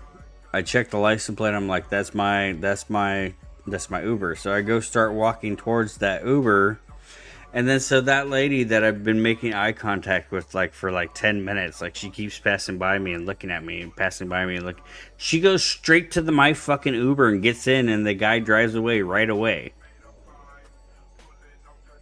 And then so I look at the Uber app, and it's like, oh, your trip is on the way. And then it shows me on the map, like my little dot moving away. I'm like, nah, nigga, I'm right here. You didn't pick me up. You picked up the wrong person. So I let it go for a little bit. I'm thinking, well, maybe he'll get out, he'll realize he'll come pick me up. And I'm like, well, I haven't used Uber before. Like I did Uber X. I don't know if that means like you have to share the ride with somebody. Maybe they forgot me or something or whatever. So then when I saw when I saw my little dot exit the airport and then get on the thing, I'm like, fuck it, I'm ending this ride. So then I ended the ride like mid session. But then it was also like, oh, since you're mid ride, you're gonna have to pay for it. I'm like, nigga, you know where I was at to pick me up. You don't know that I'm not in the fucking car right now. Look at my dot, nigga. So, anyways, I don't know if that lady ever got to where she was. I was hoping she was gonna be where I was gonna be. Not really. I'm just saying figuratively, you know what I mean? But, anyways, so I call the next Uber. I'm waiting for the next Uber. And then I see another identical white Lexus SUV pull up. And the guy gets out. He's looking at his phone. And then he gets out, walks down the line of people waiting for Ubers. And he's like all confused, tries to call. I'm like, oh, that was her fucking Uber. She took my Uber. Anyways, waiting for my guy. My guy comes pick me up. So he takes me to the hotel I made the reservation at, and I'm thinking it's supposed to be like 15 minutes away. Somehow it takes like 30 fucking minutes to get there. And we're going through all these like, I don't know how many like bridges and tunnels and shit that we went through, but then we get out through that, and then we're going through, and then all of a sudden like everything is Chinese. And I've been to like Chinatown in Chicago, but like this was like literally everything was in Chinese character. Like there was a Chase Bank, and it didn't have like the Chase Bank. It didn't say Chase Bank. Like it was in Chinese. Like the neon sign on the building was Chinese characters and the Chase logo. And I'm like, I was looking around. I'm like, literally everything is in fucking Chinese characters. And then so he drops me off. And like, it's just like a random like high-rise building. Like, and then so like in like 3 floors above, I can see there's like a hotel bar, but like the door's locked. There's no like front desk or anything. I'm like, I'm like, oh fuck, I'm so confused. And then there's a parking lot, and there's like a valet. There's like a valet parking area, and so I go to walk that way, and there's this young black man and some young black female had pulled up. And they're interacting in their young black ways.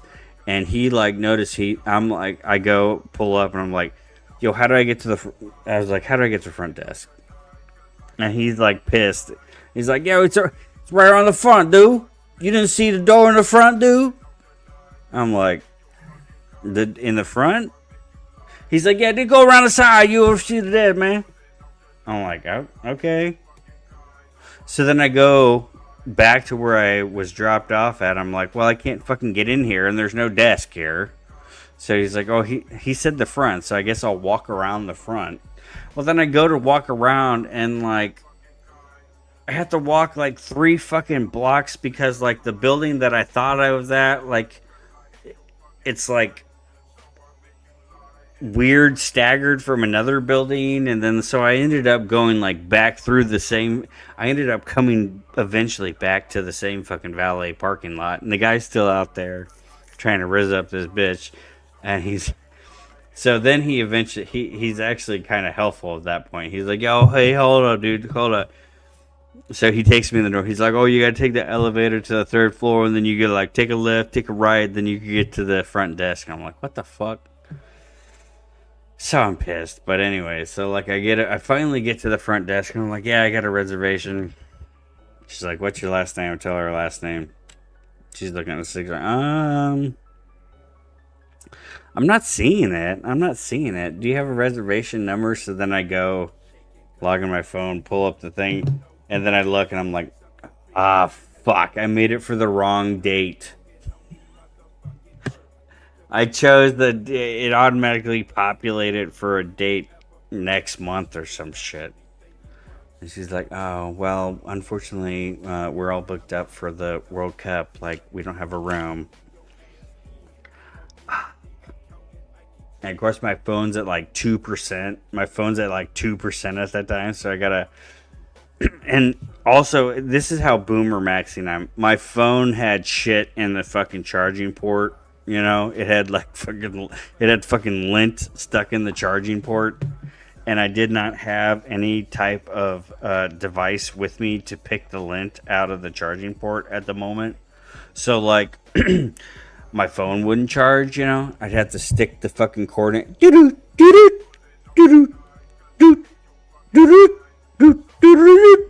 You know, to have to hold the fucking cord just perfect at the and not move to get it to charge.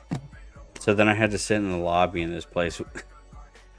Anyways, got my phone. I got another hotel. I ended up getting another hotel room in this lame ass location, which I think ended up being like a Mormon part of town. I don't know. I didn't get to the other hotel until like 2 a.m. And then it was like some faggot guy that was running the front desk and like just hated life. And he was just like, I don't know, by the time I got to I just passed out, slept all the way to the next day. And then I got up and I was like, because I knew I didn't have a flight for another day or two. I was like, I'm hungry. And then so I walked across the street to the only restaurant there, which was like a Mexican place. And then it was like filled with Mormons. It was all like guys in like white button-up shirts with the name tags, and then a bunch of women in like, you know, just basic dresses and everything. But then it was like blaring like this Mexican rap music, and then it had like soccer on all the TVs, and it was just very uncomfortable. And like they charged, like you didn't get complimentary chips and salsa. You had to, you got charged for that, which was bullshit. And the margaritas sucked. So I went there. I had some margaritas, and I had fajitas and queso and chips and shit. And then so I walked back, and then I fucking passed out there again, and then eventually I got on a plane and I came back to Chicago. It just reminds me how much I love Chicago area. Anyways, that's my story. I feel like we stepped out of the live truthing. I mean, we went pretty deep there. I had to do some. And now I said chips and salsa, and now I'm hungry. We're gonna take a quick commercial break, and we'll be right back.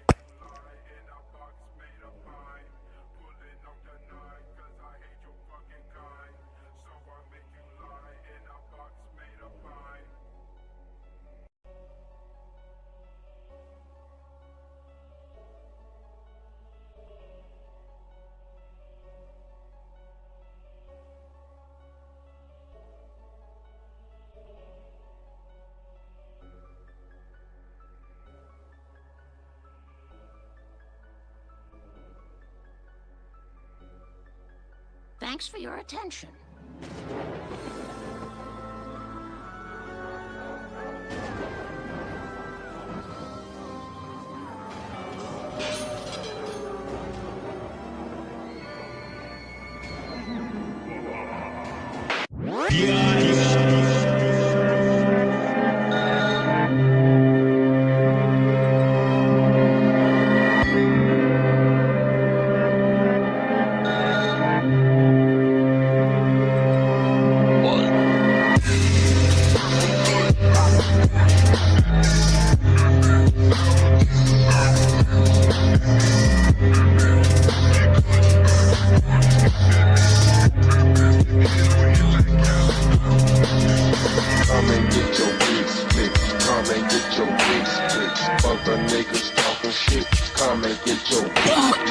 Come and get your fix fixed. Come and get your fix fixed. Fuck the niggas talking shit. Come and get your.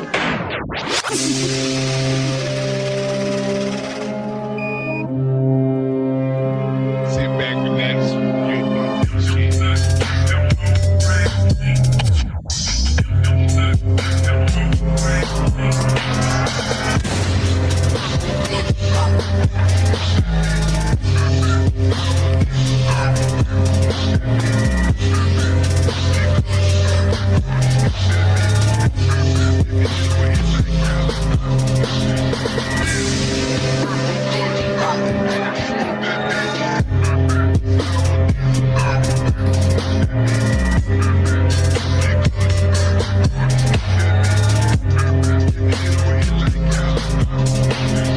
Come and get your fix fixed. Come and get your fix fixed. Fuck the niggas talking shit. Come and get your fix fixed. Come and get your fix fixed. Come and get your fix fixed. Fuck the niggas talking shit. Come and get your fix fixed. Come and get your fix fixed. Come and get your fix fixed. Fuck the niggas talking shit. Come and get your fix fixed. Come and get your fix fixed. Come and get your fix fixed. Fuck the niggas talking shit. Come and get your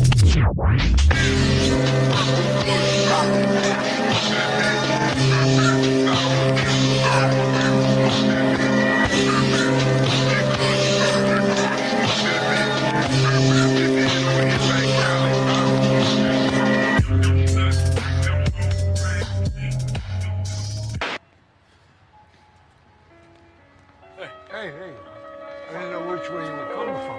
I didn't know which way you were.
Alright, we're back. Woo!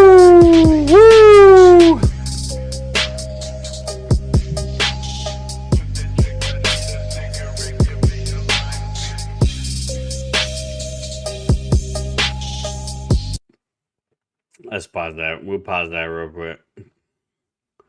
Hold on, hold on, hold on, hold on, hold on, hold on. We back. We're good.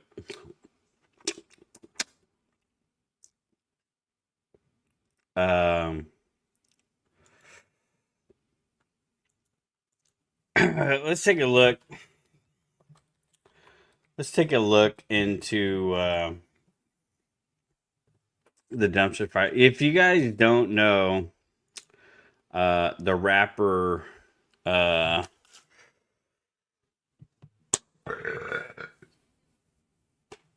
sorry, I had some chips and salsa and guacamole. If you guys don't know, the rapper Oliver Tree recently died in a helicopter crash in Brazil. I guess he had recently also went to Antarctica. And I guess there is a conspiracy involving his footage from Antarctica. Our boy here, God Rules. I don't know if you guys forgot about this guy. Remember this guy? God Rules has a video on it. New footage from Oliver Tree's Antarctica trip has people talking. I have not looked at this yet. Let's look at this live together. Shout out to everybody. 10 in the box, ready to fucking rock. This is EB motherfucking T goes live. A video about Oliver Tree and his new documentary, which came out just after he passed away. This is Tony. Hope you're all doing well. And we got actually some new footage today, unseen footage. And it claims to be from day 325 of his trip to Antarctica. Now, some are saying he was... Bro, you don't know Oliver Tree? Hold up. Hold on. You probably do. Okay, wow. I didn't even see... Wow. I didn't even know this was a rabbit hole yet. Stand by. Live truthering. Live truthering.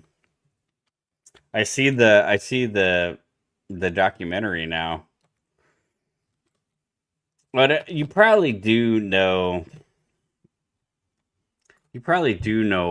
Oliver Tree. You probably heard something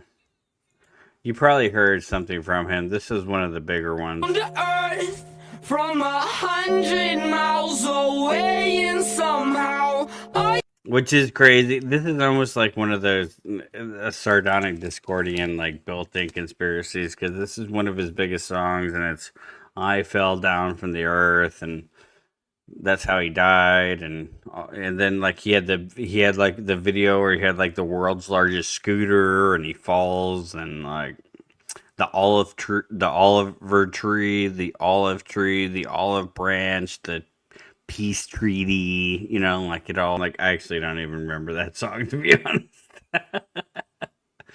There's one Oliver Tree song that I know. There's one that I know. There's one that most people know. I don't know. There's one. There's one that people know. Maybe this one hurt. I don't remember. Oh, here maybe it's this one. We got Andrew Wilson coded here. He's the guy with the weird hair, man. I mean, like people knew about Oliver Tree, right? What the fuck was the one popular song that he had? I can't remember what it was. Was it Hurt Me? Was it this one? Meet Mod. Fucking ads, man. my day will come. No, never even heard that one. Of course he's on the... Look at this, folks. Look at this, folks. Of course he's on the crucifix. He's on the crucifix. Look at the blasphemy that they just feed us constantly. He's on the crucifix. That's like a furry, like, toilet seat cover. You know those furry, like, toilet seat covers, and then, like, you have, like, the matching, like, toilet seat, like, mat. That's what that is, obviously. It symbolizes water as well because it's blue. Turbo. He's crucified on the Razor scooter.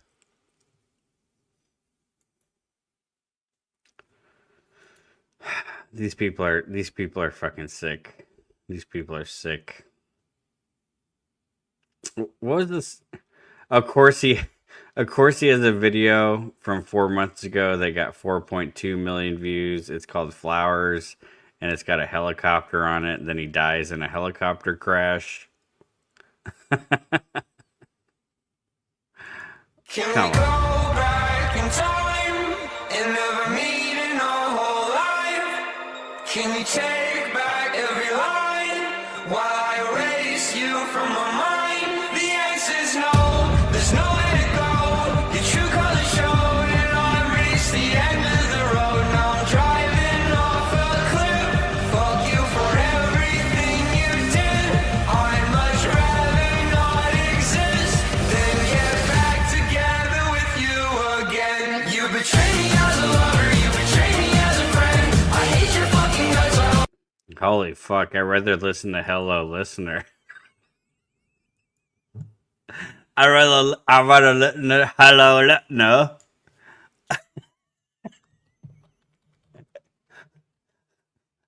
We need a palate cleanser. We need a palate cleanser. We need some Hello Listener.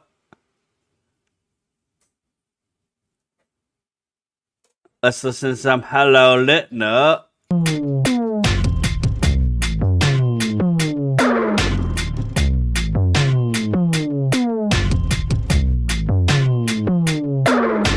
Saltier than some meat, so patient when I take my style and blame it on me. I got 100 different and I don't need none of them, so keep on stealing, but you better stop fronting, nigga. I'm the greatest artist alive, no job talking. You should take 5, maybe smoke on 4. Walk and think about what you gon' say. Okay, when does that dude die in a snowmobile crash? Is what I'm wondering. There's a popular olive tree song.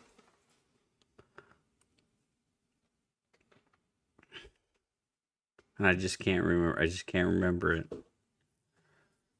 Oliver Tree took my credit card. Okay, that's obviously an EBT reference.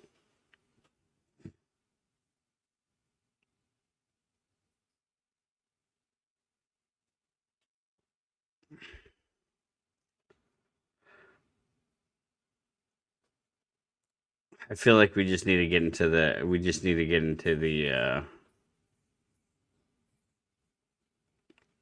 we just clearly got to get into the Antarctica conspiracy.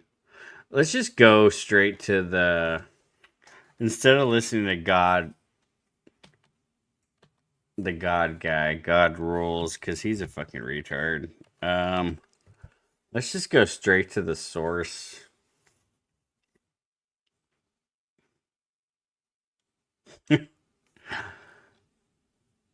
Yeah, we're gonna have to make. I don't know what's happening here. This is a. I have not, like I said, this is live truth read, folks. We have not. Oh damn, he's tied to Pizzagate. Man, they had to take this guy out. He knows about Pizzagate. He knows about Antarctica, folks. This is deep. Live truth reading. Please stand by. We're gonna have to do ads. We all heard the tragic news about Oliver Tree, another young artist gone too soon. Over the last few days, I have been seeing a lot of his older. Look, and what kind of haircut does he have? The bowl cut. He has a bowl cut. Hashtag research toilet bowl earth, folks. Posts from before any of this happened, and one of them completely caught me off guard. When I saw this skit right here, my jaw dropped. Oliver Tree had a recurring skit depicting a man wearing a pizza costume. What he said during these skits is even more bizarre. He did these skits multiple times, with the last one being from not that long back. Today, we're gonna go through these strange videos in order to shine a spotlight on the message he was trying to spread with these skits. Recently, Bam, it's the pizza, folks.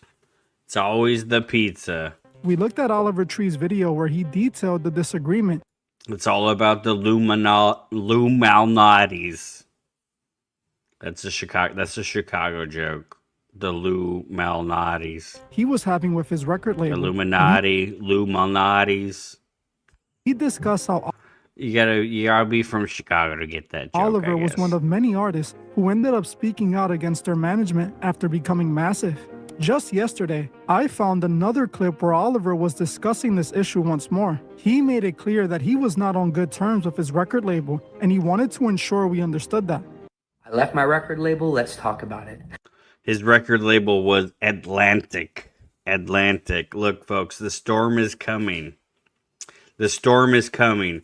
The olive tree is down. The olive tree is dead. There are no longer any olive branches that we're going to pass out. No more peace. Babylon is ready for war. America final season. A storm is coming through the Atlantic. Look, the gnosis is there, folks. After making tens of millions of dollars Yo, what over up, K-Ram? Yeah. What up, girl? Good to see you. 8 years for Atlantic Records, they no longer want to support my art because I'm not making songs for TikTok. And after We're doing dedicating my entire life to making art, I never got into this to make TikTok songs.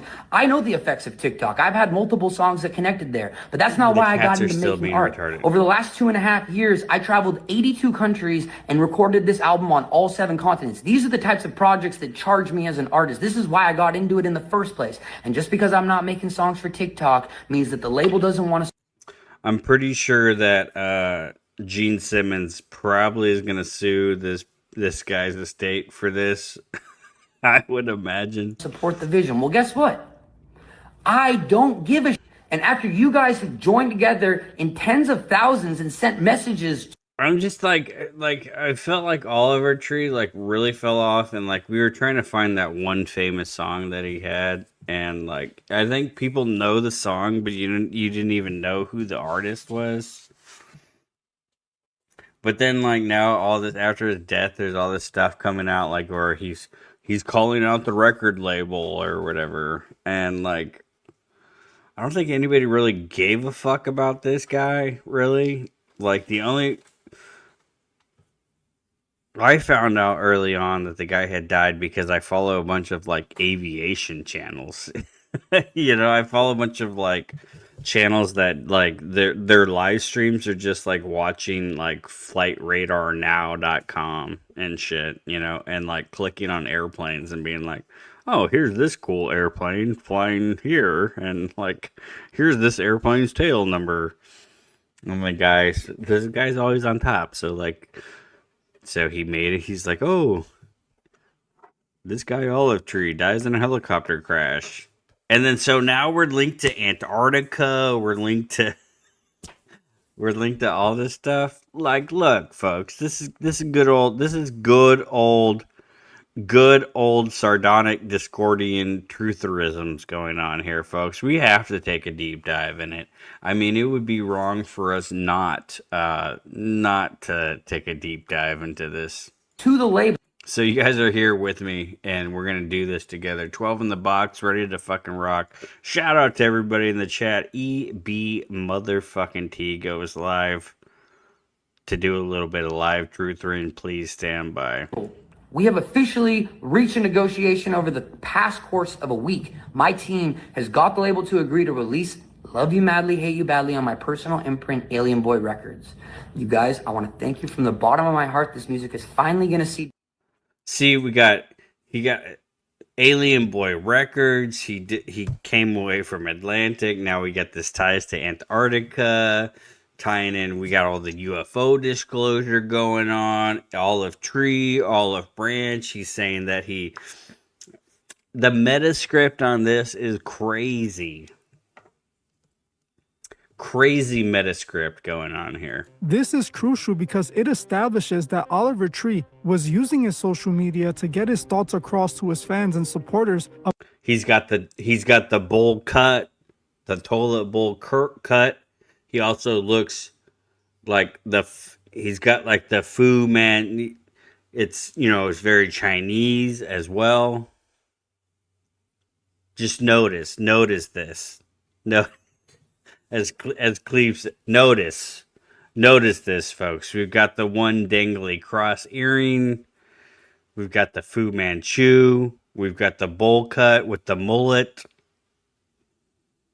about important moments in his life or things that bothered him. When he faced problems with his label, he went straight to his socials to address it. We've got the kiss.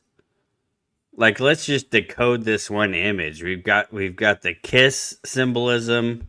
We've got Picasso. We got Picasso painting in the background.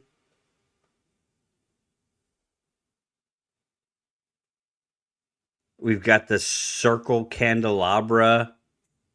We've got whips and chains hanging in the background here. I don't know if you guys noticed this. We've got a bunch of bondage stuff here in the background.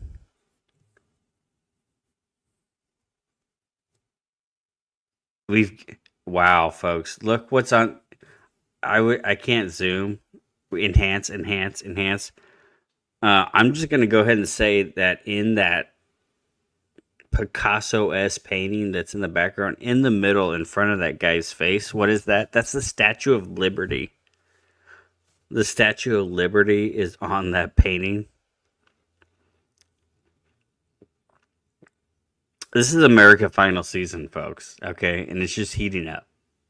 This is where he sends his message to the world, and this is what makes his video so much more interesting. If we already know he was using his account to communicate directly with his fans, then these clips might also be doing that. Now, I want to tell you why I decided to cover Oliver Tree, because it's an interesting story. The other day, I was in the middle of working on the video I just dropped on 50 Cent when my wife told me the news about what happened to Oliver Tree. I honestly did not believe her. I told her I had seen an Instagram video of him just a short time before. She showed me the article, I looked it up, and saw the headlines, and confirmed it was true. You know, look, and this is what's crazy too, folks. Look, you see what Oliver Tree is wearing? You see what Oliver Tree is wearing? He's wearing the David Icke uniform. You guys know what I'm talking about? He's wearing David Icke's. Let me pull this up.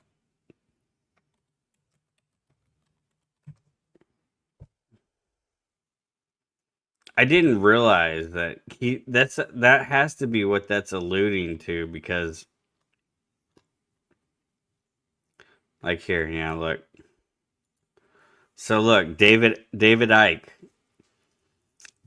back in the day when he was gaining his popularity, he always wore that magenta and teal colored different tracksuits. He was always in that thing, and he actually claimed that it was like metaphysical, like you had to wear, like, you know, that was his thing. Like here he is with his, that was part of his cult, right? You had to wear, that was like your transcendental colors.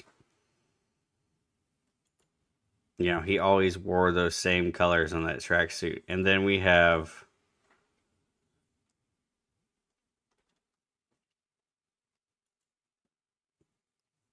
this guy kind of doing the same thing. Okay, it's not perfect, but just go with it, okay? Pretend like that was a 1-for-1. It really wasn't, but we're gonna go with it. She showed me the article, I looked it up, and saw the headlines, and confirmed it was true.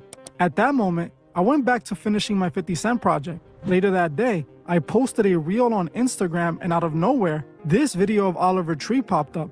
When I heard what he said, I couldn't believe it. I showed my wife and she said that I had to cover it. It almost felt like a sign. This is also how I stumbled across these videos randomly while scrolling through social media. When I saw these... Okay, get to the fucking point, dude. Like, we need the raw uncut footage here if we're gonna do a real truthful deep dive here. We probably got a little bit off track here. Okay, so like just mark it on the whiteboard. We've got maybe we need to go back to God rules. Maybe he's gonna get into it. We got the pizza coding, we got the Pizzagate stuff here. Where's the raw uncut footage? This one was 7 days ago. Who is this? Archive Oliver Tree. What is this? You fucking cats! Fuck off, you fucking bastard! All sorts of different things that they come up with by themselves. Let's start All right, is this the? Are we on the raw footage? Those guys are MK altered as. All these people are MK altered as fuck. Damn. Wow, those people obviously sex slaves.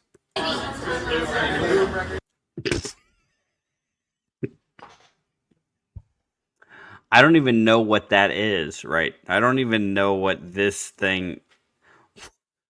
Uh. Uh. What is this thing? This is the guy on this shirt. This guy in the background. All these people are fucked. Excited about for tonight. This is Oliver's. I'm hoping to suck Oliver's dick. I think he kind of likes me.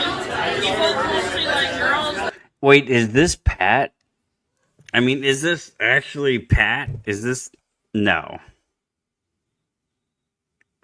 Right off the bat with the degenerate shit. Did he just say? Did that thing just say it was willing to? Come on now, folks. I'm gonna suck Oliver's dick. I think he kind of likes me. He both mostly like girls, but like every time we hang out, he kind of like. Are these all these people are still trying to steal like Andy Milonakis' vibes or something?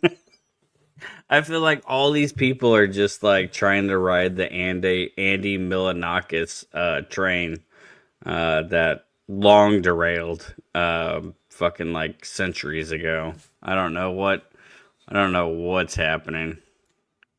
Not centuries, decades ago.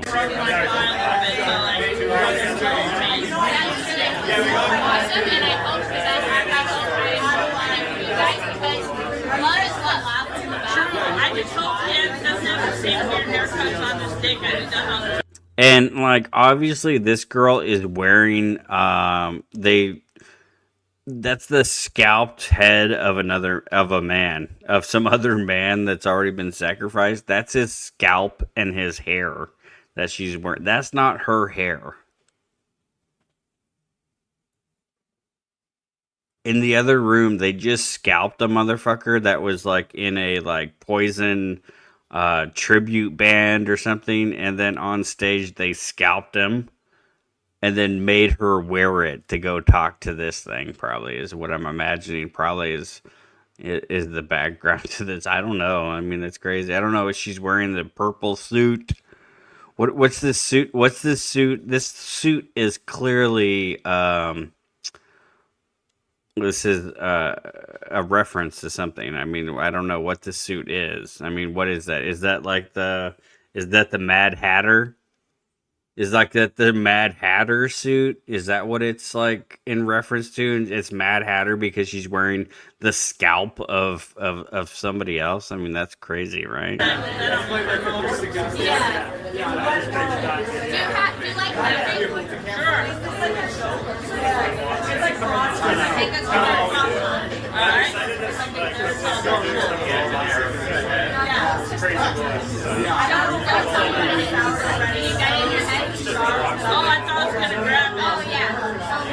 Yeah, look, Father Stephen DeYoung is in the background right here.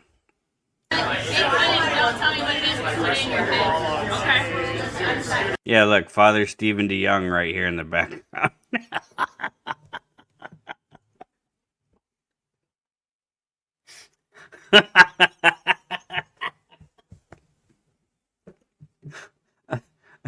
Shout out to Father Stephen DeYoung there in the background.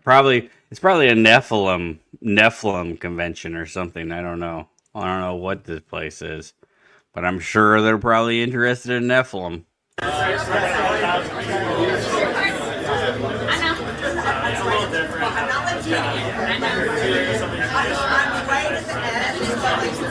I've never like gone to it. I feel like it's like I have other magic tricks, but I don't want to get into it. I know it's fun. Then I'm not going to happen. You have to be like. I get it. All right, folks, we're gonna have to skip ahead because I don't know what is going on here. Okay, enter our bam, bam. Hold on. Look at this. You look at this. You see this? You see this? Look at this. You see this fool? Look at him in the checkerboard. Look at this man in the checkerboard. Right now, are you copying me right now? Oh, channel 1. Oliver, do you copy right now? Do you copy everything? Look at this man in the black and white and the checkerboard, the Freemason. You believe this? You believe this? Is it working? I think we're clicking it at the same time. I think the battery's go. No, I think You take this one. I want the good one. Look at this man. Nobody know who this man is. Nobody know who this man is. The Masonic outfit like this. You believe this? Nobody know. Look at this guy here. Look at this guy. Nobody know who this guy is. Nobody know who this guy is. Talking on the two-way. And the two-way don't work. You're telling you this the EMP. The EMP is coming, folks. Like, I gotta go, like, for another... I'm not gonna have an apartment building. Okay, it's not on.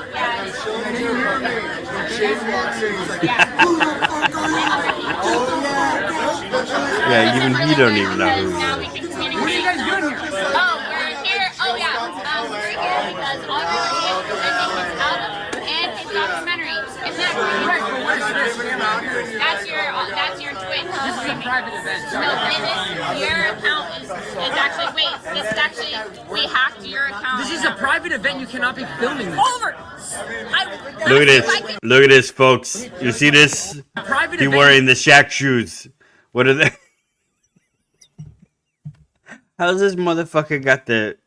How does this dude have the Shaq shoes from 1990? Y'all remember them shoes?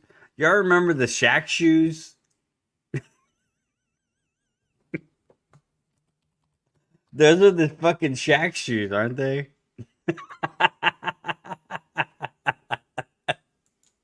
Those are the fucking Shaq shoes, dude. Hold on, let me pull it up. Let me pull that shit up. Yes. He got the motherfucking Shock Reeboks on.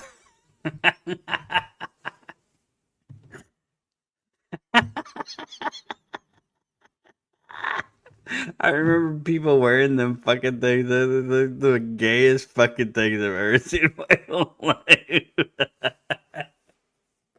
Is that what he's wearing? He's wearing the Shock shoes. You see the black and white. No, they're different. They're different. Similar, but different. Look at it, folks. You see this right here? You cannot be filming this. Over! I asked you if I could... Look, I don't know who you guys are filming with, but you can't be filming here. This is a private event. You asked me to do this. You literally asked me to do this. I didn't ask you to do shit. You said, who did please. you talk to? You. I feel so bad. Like, I feel like I need to repent of this, at least publicly, but it probably had to been like, it probably had to been like 7th grade, I think. Maybe 6th or 7th grade. This one kid that always got picked on.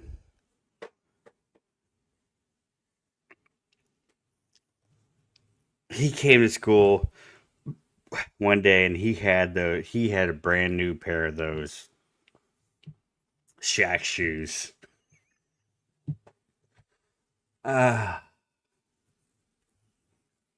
Man, we roasted that kid so hard on them shoes. And this kid just got, you know how like there's always that one kid that always just get like roasted hard all the time, no matter what he do. You know, he tries to recover, come in with some fly ass Shaq shoes. Like this is gonna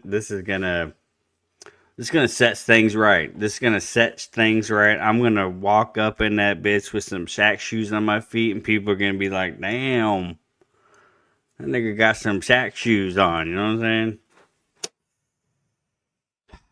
Shaq shoes didn't work. He just got more and more hate. Always got more and more hate. All the time. All the time this dude got hated on. But then that's kind of like the glory of Facebook. You can go back and look at those people you knew from middle school. Well, that guy ended up like, now he has like multi-million-dollar construction company like in like 5-6 states, and like, you know, like has like a bunch of badass Corvettes and trucks, and like turned out to be a pretty successful dude. But everybody fucking, it wasn't a very good childhood for that guy, you know. I was always friends with him though. He was in scouts with us, you know, and we, you know, the scouts, you know, we did the, you know, we took that scout oath seriously. You know what I'm saying? We took that shit seriously. You know, he was a brother. He's a brother. Actually, I don't know if he was a brother. I don't know if he went through. He ended up giving up. He didn't get Firecrafter. I think he was Order of the Arrow though, but I don't know. We'll see. Back to Oliver Tree conspiracy. Bring all your magic. Bring your magic. I know you love magic. You turn this thing off. There's no way you're filming. It's black screen, I think. Hold on. I love magic. I love magic. Fucking ads. We're gonna get ads. Look at what this guy has in his pants. Look at this. Can I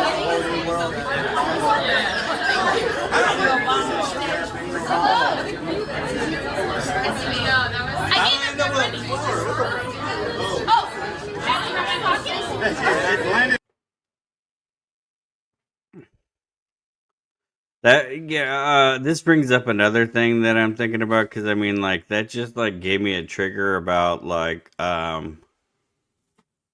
Comic-Con. I got like an instant like Comic-Con vibe right there, and I guess I'm gonna have to do another anecdote. That's crazy. It's kind of personal.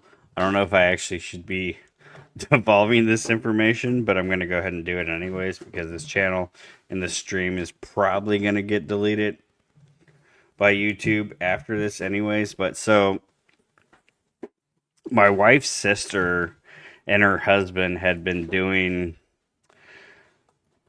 selling, like, they make this, like, let me just put myself full screen to tell it. If I'm going to tell a story, I might as well be full screen. So my wife's sister and her husband, for the last, I'd say like 5 years, have been touring the country, going to like Comic-Con events, you know, like FanCon, Comic-Con, anime conventions, you know, the whole thing, you know, the fandom convention things or whatever. And so the husband, and I thought this was like their whole main gig. I thought like, oh, well, that's pretty cool. The guy like came up with this idea. He found a way to get it manufactured. He produced the items, and they're going to these trade shows and selling them. So he made like these, like, you know, like the crystal, like the glass ball things, right? And then it's got like a laser cut inside, and then you shine an LED and it shows it. So he like made these balls, and they're there's like Pokemon characters. So they're like Pokemon balls with like the Pokemon characters laser etched inside of it, and then they sit on like an LED base and it shines up. So it's like the Pokemon characters in the glass ball or whatever. You know, just stupid fucking like knick-knack thing or whatever. But it was like unique and nobody else was making them. I thought like, okay, well, that's cool. That's how they're making their money. And then like I found out that like he also has like, and this is my wife's sister's husband. So he also has like, he wrote a bunch of like kids books that he sells on Amazon and whatever. So like they always do all the big conventions. So like in the Chicago area, we always have like we always get all the big conventions. So her sister always comes in town like 3 or 4 times a year, and they do like Comic-Con and all the other things or whatever. And then they set up, they sell their little Pokeballs or whatever. And then so my wife always go, and they give us they give us free passes to the show. We get the lanyard with the fancy lanyard with the passes or whatever. They always give us passes, and we'll go up there, hang out. My wife will go up there and help her set up the show because they have like a big box truck that they go drive around all the shows or whatever and bring all the product and everything. And they always, like, my kids go, and they'll always buy them, like, there's always this one thing in like in the shows. You have like the mystery boxes, like you buy like the mystery box and it comes with a bunch of shit or whatever. My kids like love that shit.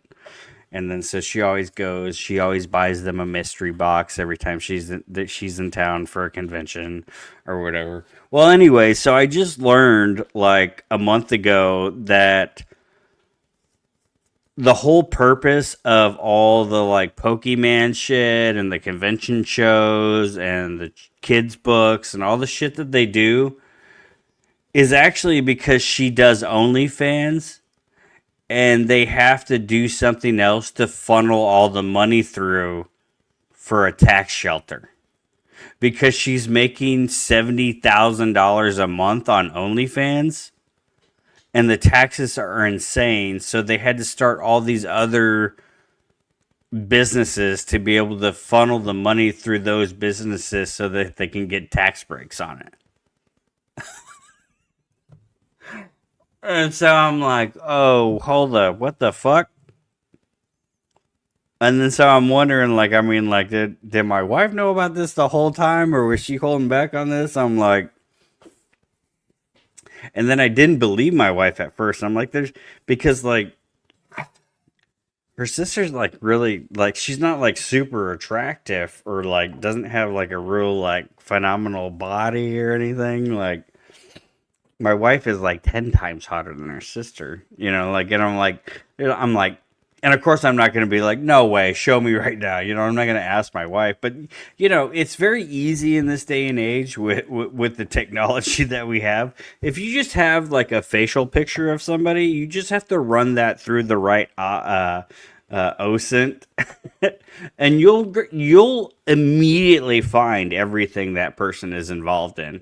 You can't hide. You can't hide on these things. So I ran her face through OSINT, and it came up with all her shit. And I was like, she's got like 20 different accounts, like 300,000 subscribers. Like, yeah, like, so she's making $80,000 to $100,000 a month on this shit, selling her fucking pictures,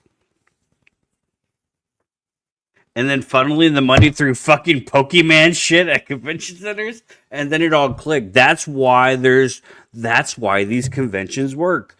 This is like Lego, like with the Lego thing and the fucking Pokemon thing or whatever. There's no way that somebody's paying $100,000 for a Pokemon card. It's fucking money line. It's the same thing as like modern art. Like, that they funnel money through the modern art auctions and all this shit. There's no way anybody's paying fucking $1 million for some guy to blow his fucking nose on a canvas or some shit, right? Like, so now it all makes sense. All those convention shows are all just tax shelter or money laundering. But then it's also crazy. Like, I'm like, well, so my wife knows that her less hot sister is making $70,000 to $100,000 a month on OnlyFans. So then it's like a real like moral like dilemma, because then you got to be like,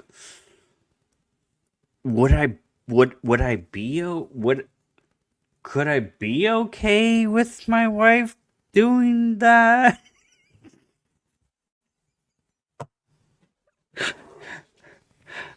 You know, I mean, if it was like 1,000, 2,000, I mean, of course not. Obviously not. No way in fucking hell would you ever be allowed to do.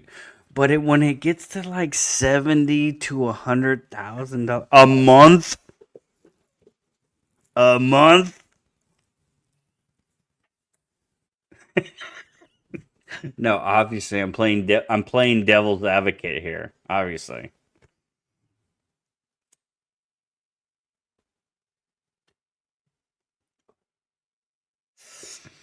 But it's just like mind blowing though, because like now you're thinking like I see all these people like it just like random people in my everyday like experiences in life. They're like, oh yeah, I have and specifically a bunch of for some reason I know a bunch of guys that have like Amazon books and like I'm like, well, how the fuck do you have an Amazon book? Like, how are you published? Why are you publishing? You're a fucking retard. You wrote a book. They're probably fucking tax sheltering the money from their fucking OnlyFans.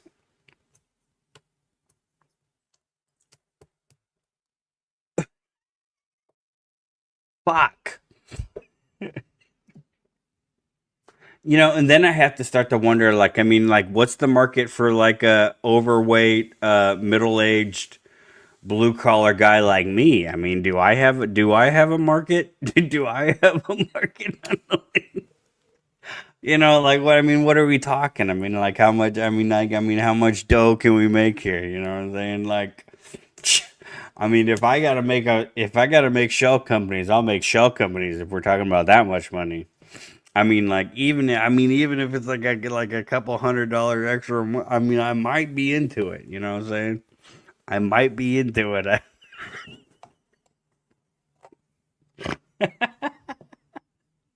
Yeah, I'm gonna go back to Washington D.C. and just sell uh, pictures of my feet like dancing in the dancing in the reflecting pool or something. You know, I don't know.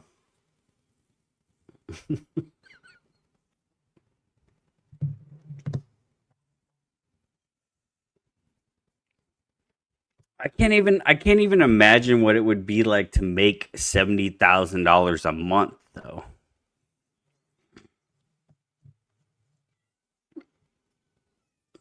And they like hit it for they like hit it for so long. I don't know. It just blows my mind. It's just one of those like paradigm shifting moments. It's like, okay, well now that whole industry makes sense now. Like obviously that like and then I think I said something to Drew about this. We were talking about this in DMs and he said that's probably why people like Andrew Wilson get so where they're getting all these huge super chats from. These guys' wives are probably OnlyFans models, and they have like just unlimited money that they can just donate whenever they like it. It doesn't matter to them.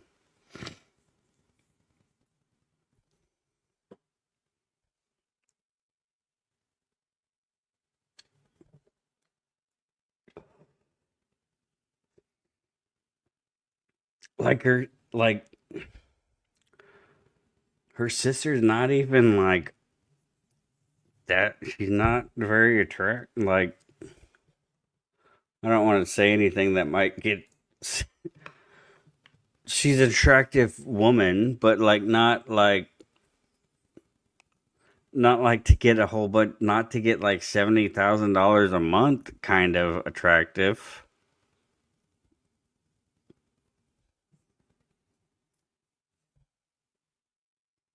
I don't know.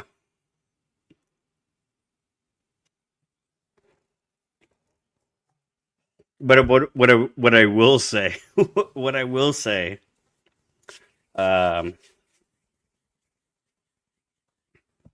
is that you cannot hide. You cannot hide on the internet. Okay?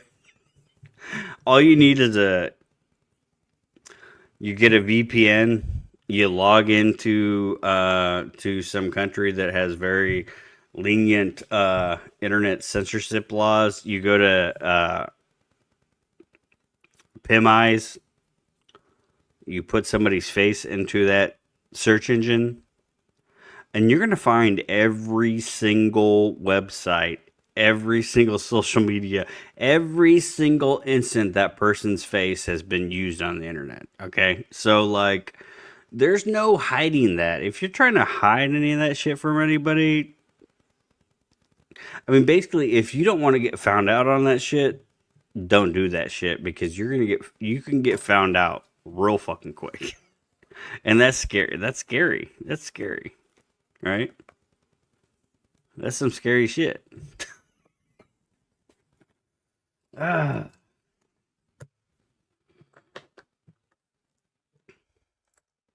And yeah, I ran my wife through it to make sure that she wasn't doing it too. Which is fucked up. It's fucked up, right? But like that's the effect of like the red pill mentality, and that's why I hate red pillers so much. And that whole manosphere thing is like they perpetuate this idea that like all women are whores, like all women have an OnlyFans, they're just not telling you about it and all this kind of shit. And that's really just not true. It's really just not. The majority of women are not doing that and are repulsed by that, like that. And like, it's not really like this endemic thing that's affecting all of society. Like, it's a chronically online thing, right? Like, it's just this idea that,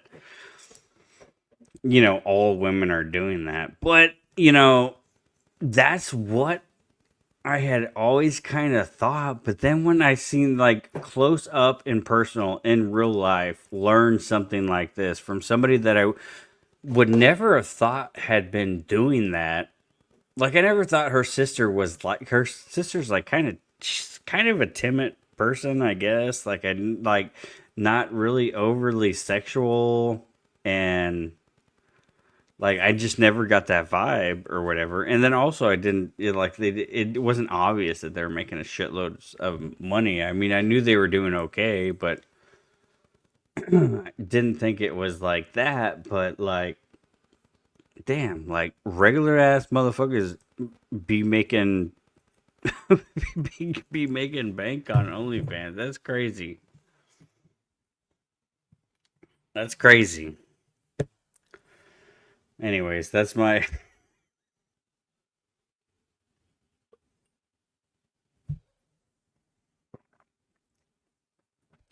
yeah. I hate to be these fucking dude, these cats are fucking retarded. Knock it off.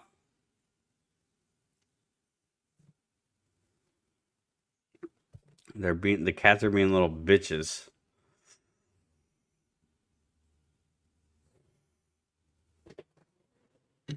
Come here, you little bastard.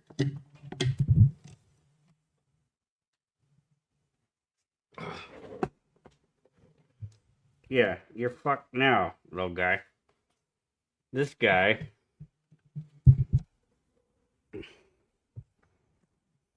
This guy is being a little asshole. You're being a little asshole, Mr. Boots. His name is Mr. Boots because he has little white boots. He just cut me. You cut me, Mick. Oh, he put the. Ah, fuck! I'm bleeding now. Okay. All right. We're gonna have to take a quick intermission. I'm bleeding a lot. Please call 911. I'm bleeding a lot. We'll be right back.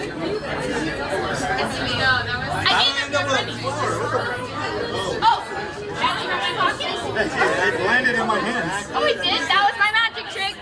I did magic. And I did that. Uh-oh. Wait. We have to go. Something's happening here. Come on. No. Hello? Wait, this is wild. This is Oliver, the light turned off. What's happening, Oliver? Oliver, do you copy everything I'm doing right now? How are you, babe?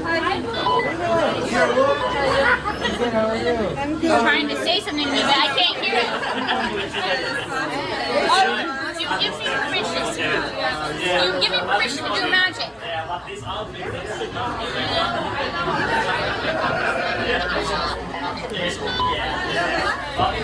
Oh, he said he's in the middle. Oh, sorry, Andy. Meow. He said that he's in an interview look, right folks. now. I've suffered. He loves safe. I've suffered a severe.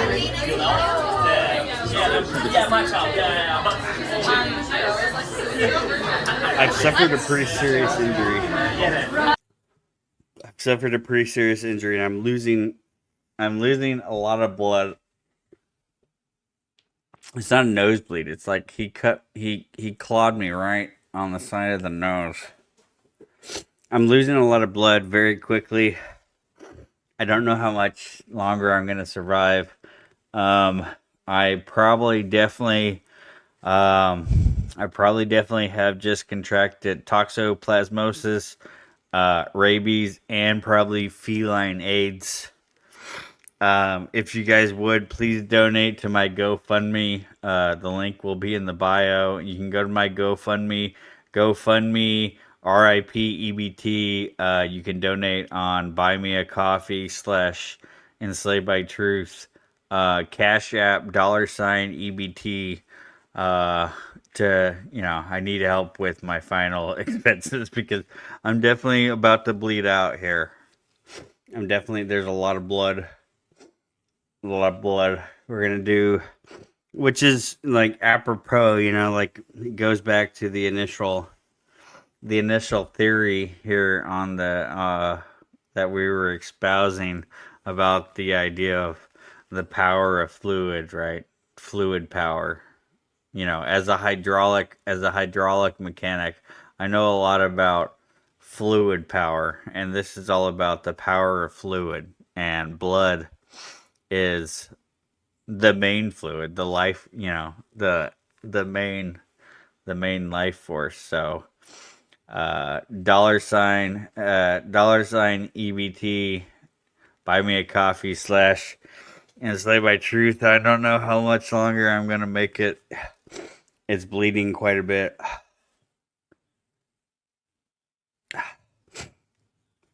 I can feel the toxoplasmosis setting in. That little motherfucker was mad. He never puts his claws out. He was mad. He's pissed. He's pissed. But man, it's not stopping. We might have to do a little bit. Fuck, I'm gonna have to do some blood over intent. I'm losing all this blood. I might as well make some use out of it. You know what I'm saying? But let's get back to the Alligator. Fuck. What do you expect for tonight? I expect to throw Oliver a bouquet of flowers. Yes!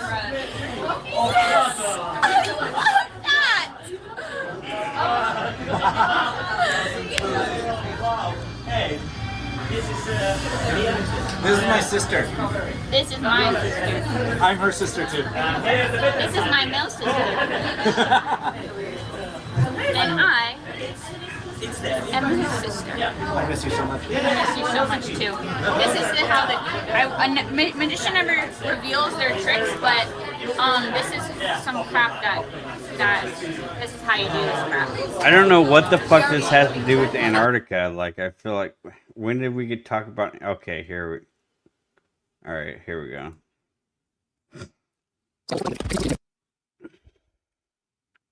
Fucking ad. I'm sorry. I'm really bleeding a lot, folks. He sliced me pretty good, and it's not It's not stopping. That was a really fucking MK Ultra fucking commercial there. What was that about?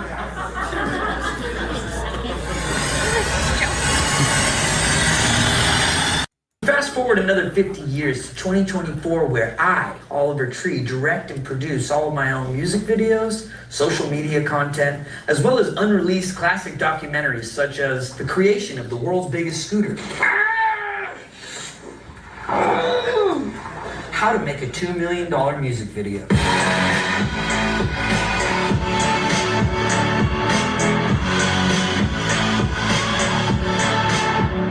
that one time Oliver Tree was banned from the military. We're inside a live army tank right now. Fuck that. So without further ado, enjoy the show. From the mind of Oliver Tree. And definitely not a government-fueled propaganda from the United States of America. Holy fuck, this is so bad. This is so bad.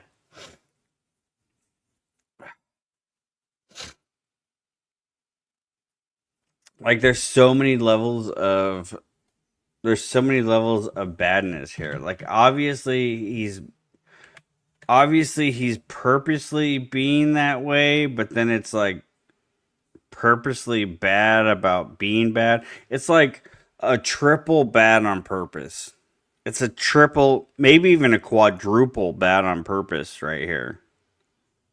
I mean, this is wild. This is maybe like 6 levels of bad on purpose, to be honest. Like my mustache is red now from the blood. Fucking A.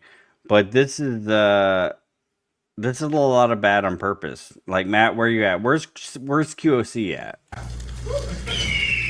Although I must thank Congressman Jeremiah Jeffrey and the Jeremiah Jeffrey Foundation for Arts and Crafts for a small loan of $10 million of hardworking taxpayers' money. Cheerio. Cut. See what I'm saying? It's gonna make me look legit.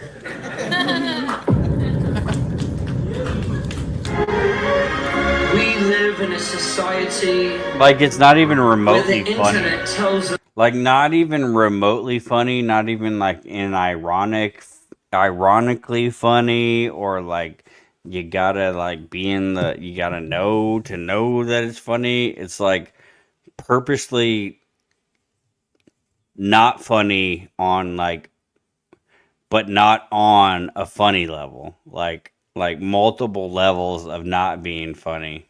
You know what I'm saying? And then we got we might have to get into this later. That's what happens. That's what happens. Your cat rips your nose apart, you know, once you get, and then it looks like you have a nosebleed, and people, oh, look at this loser having a nosebleed on. No, the cat, he's sliced with his little claw, with his little toxoplasmosis claw. He went, and just like a little, them shits are like razor blades. You guys know how sharp cats' claws are? They're fucking sharp. They're fucking sharp, okay? But it just reminds me, like, I just watched a documentary from India. This is a throwback. This is a throwback to earlier in the stream about how you all should be shitting and pissing in the streets, because that's true freedom. That's the only way we're gonna break free of this beast system, is if everybody starts pissing and shitting in the streets. But I watched a documentary called The Last Ear Cleaner, about like one of the last street ear cleaners in India, and we might do a deep dive into that now, since we've obviously got the meta forming here. But we're never good enough, never having fun enough, never pretty enough. Don't listen. Smile like you've never smiled before. I am beautiful. You are beautiful. Ugly is beautiful. A new fragrance for men. From the mind of Oliver Tree. Social media can be difficult, At Meditech, we understand the internet better than anyone. Through years of research and development, Meditech has created the algorithms behind some of the most high-profile platforms, brands, and influencers on the web. Just remember, it's not a miracle, it's Meditech. I feel like this is like Sam Hyde, but even less funnier.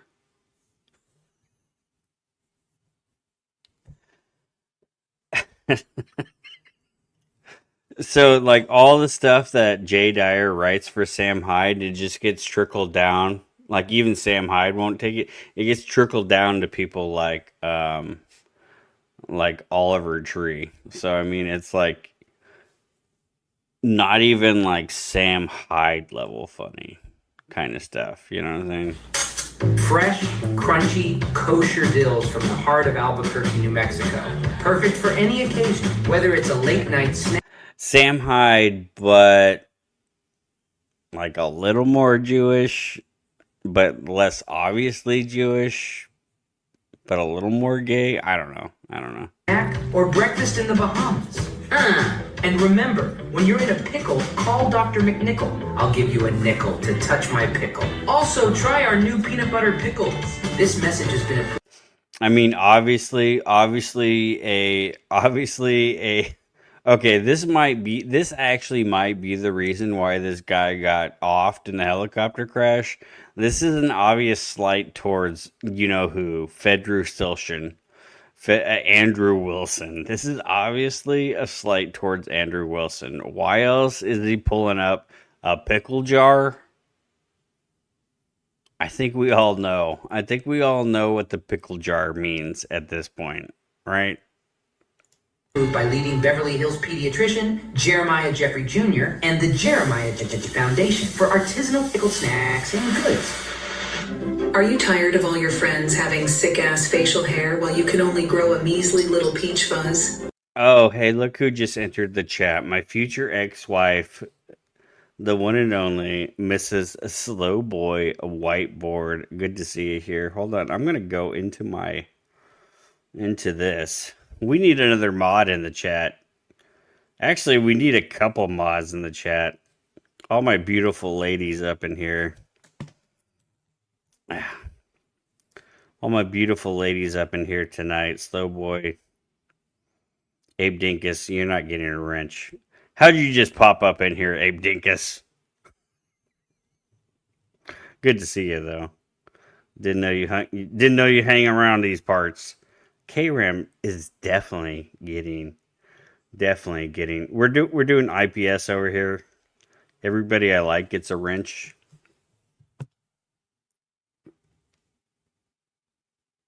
That's the heart. You're getting a wrench.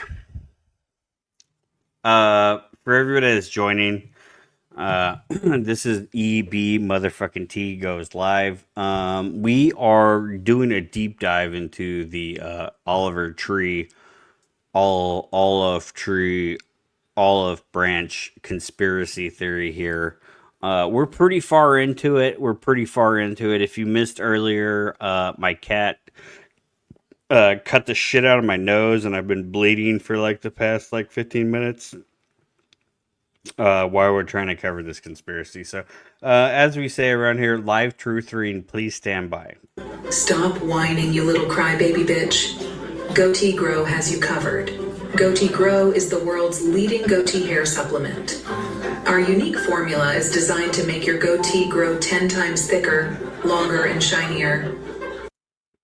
I mean, I'm sorry. I hate to say this. I really hate to say this, especially after I modded up the beautiful ladies that I just modded up. But I feel like I'm watching a slightly worse version of Ortho Thugs right now. Like a slightly worse version of Ortho Thugs right now. I'm not sure what's happening. With just one pill a day, you can achieve the perfect goatee without the hassle of time-consuming grooming routines or expensive treatments. Goatee Grow has helped over 600 million people worldwide.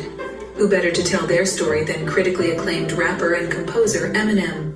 My name's Eminem, and all you got to know is the only pill that I pop is Don't See Grow. Yeah, I'm pretty sure this is Orthodox. I think we just explored how, like, we literally just explored how, like, this guy's music is, like, pretty much, like, just like the other guy's music. Next, I don't play favorites, nigga, I'm the gayest. Greatest artist you ever seen, Tony.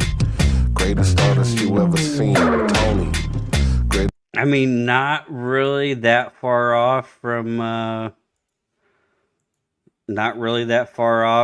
Oliver Tree, I guess. I don't know. Let's see. Let's keep it going. Ask your doctor if goatee grow is right for you. This product is not FDA approved. Side effects may include death, hospitalization, disability, or permanent brain damage, pain, redness. Yeah, I know you do. And I'm the only reason I would, like, Tony's a, let's see, Tony's a, he's a very heartful individual, and he definitely puts his heart and soul into his music, and he definitely doesn't deal with criticism very well. I'm a bit of a troll, and the guy kind of has legendary crash outs. I don't know if they're fake or real, but maybe he's watching. Maybe we could. I don't even know what I'm saying, but you know what I mean. Swelling, low-grade fever, headache, nausea, vomiting, fatigue, and goatee hair loss. This weekend, prepare to Monster Trucks!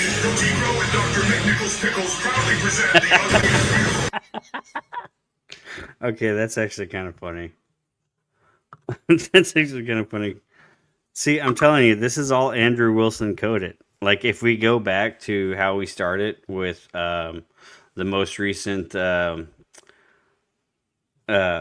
content reaction poetry slam, Andrew Wilson killed the internet, and here we are. We've got pickle jars, and we've got monster trucks. I mean, what's more manly than monster trucks, right? This is Force Doctrine on full display right here. Ugly is beautiful. Monster Mayhem, the the 33. Monster Mayhem, featuring all your favorite trucks, Big Judas, Frankie's Revenge, Cash Machine, and Blue Goo, Twinkie. Okay, folks, look, this is all coded.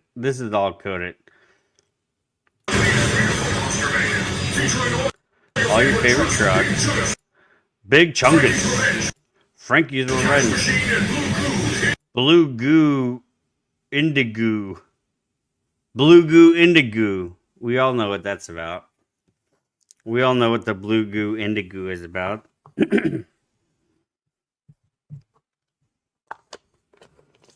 That's the ultraviolence, the Blue Goo Indigo.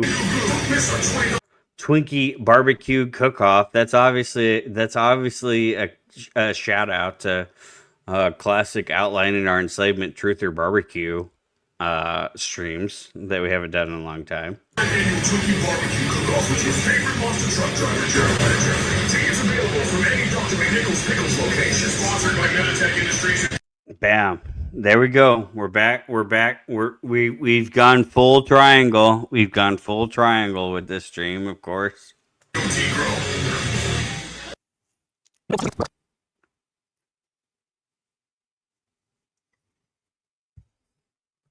I don't understand why, like, what's the point of doing the ad if it just, like, fast forwards through it?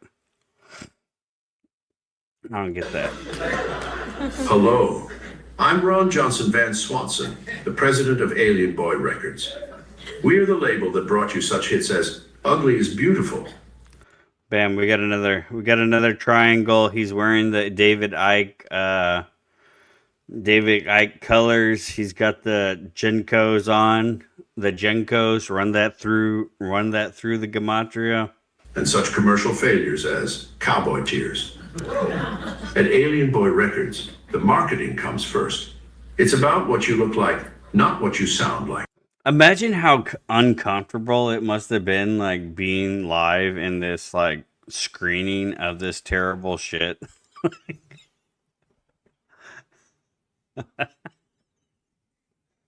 Imagine being in like a theater and watching like an Ortho Thugs premiere with a bunch of other people.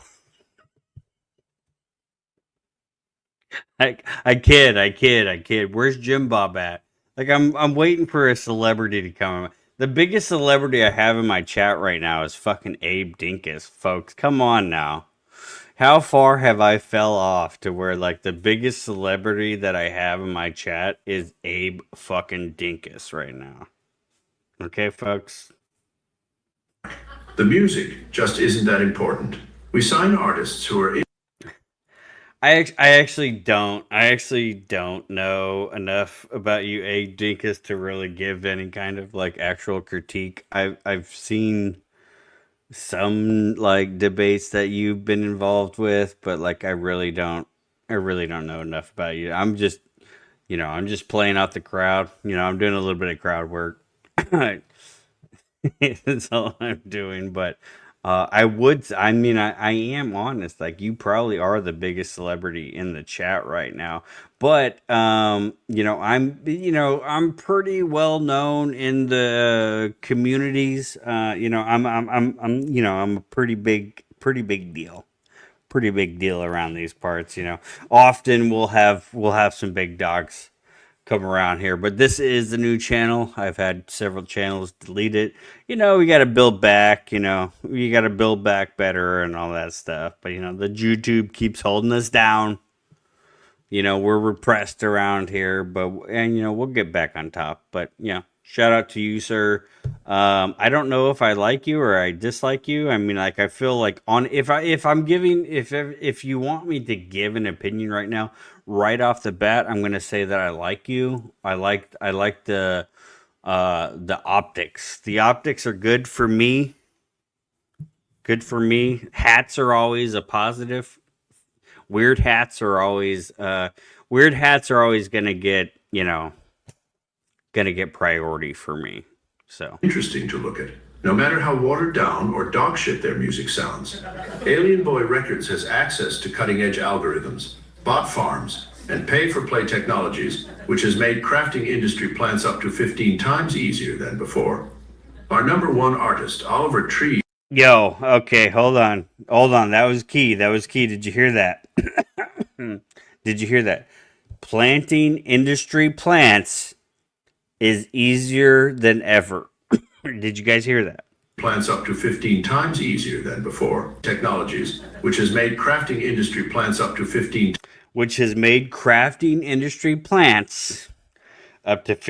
times more easier. Times easier than before.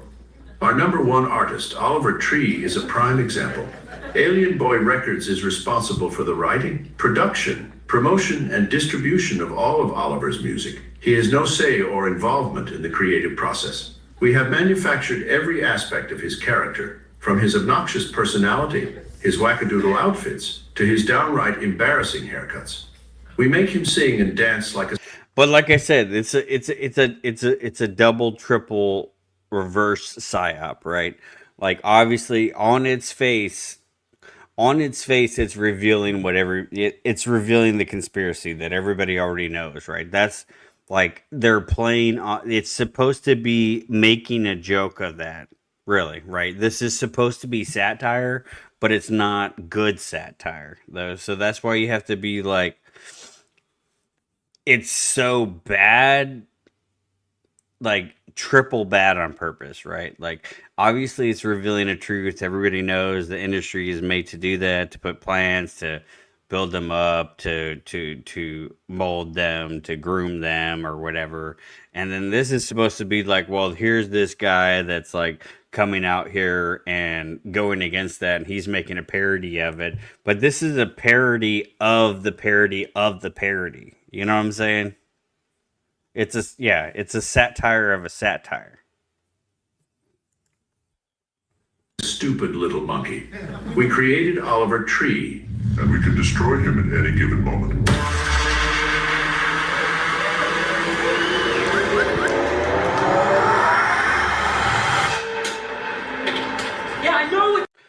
but it's also like they're not even they don't even try anymore. They don't even try anymore with the psyops now. Like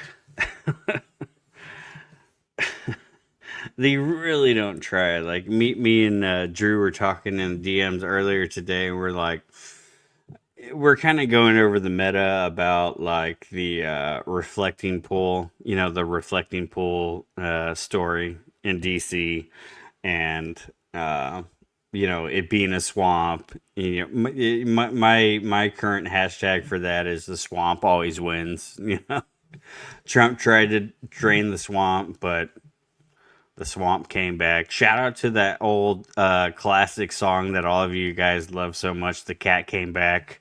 Everybody remembers that song, The Cat Came Back. Well, the swamp came back because the swamp always wins. The reflecting pool, they try to clean it out, and now it's green again. And and I had been following the story. What I felt was like somewhat similar, like somewhat closely. I had been following this subject, but somehow I missed the name of the contractor that was paid to do the project. The name of the contractor is Green Water Solutions.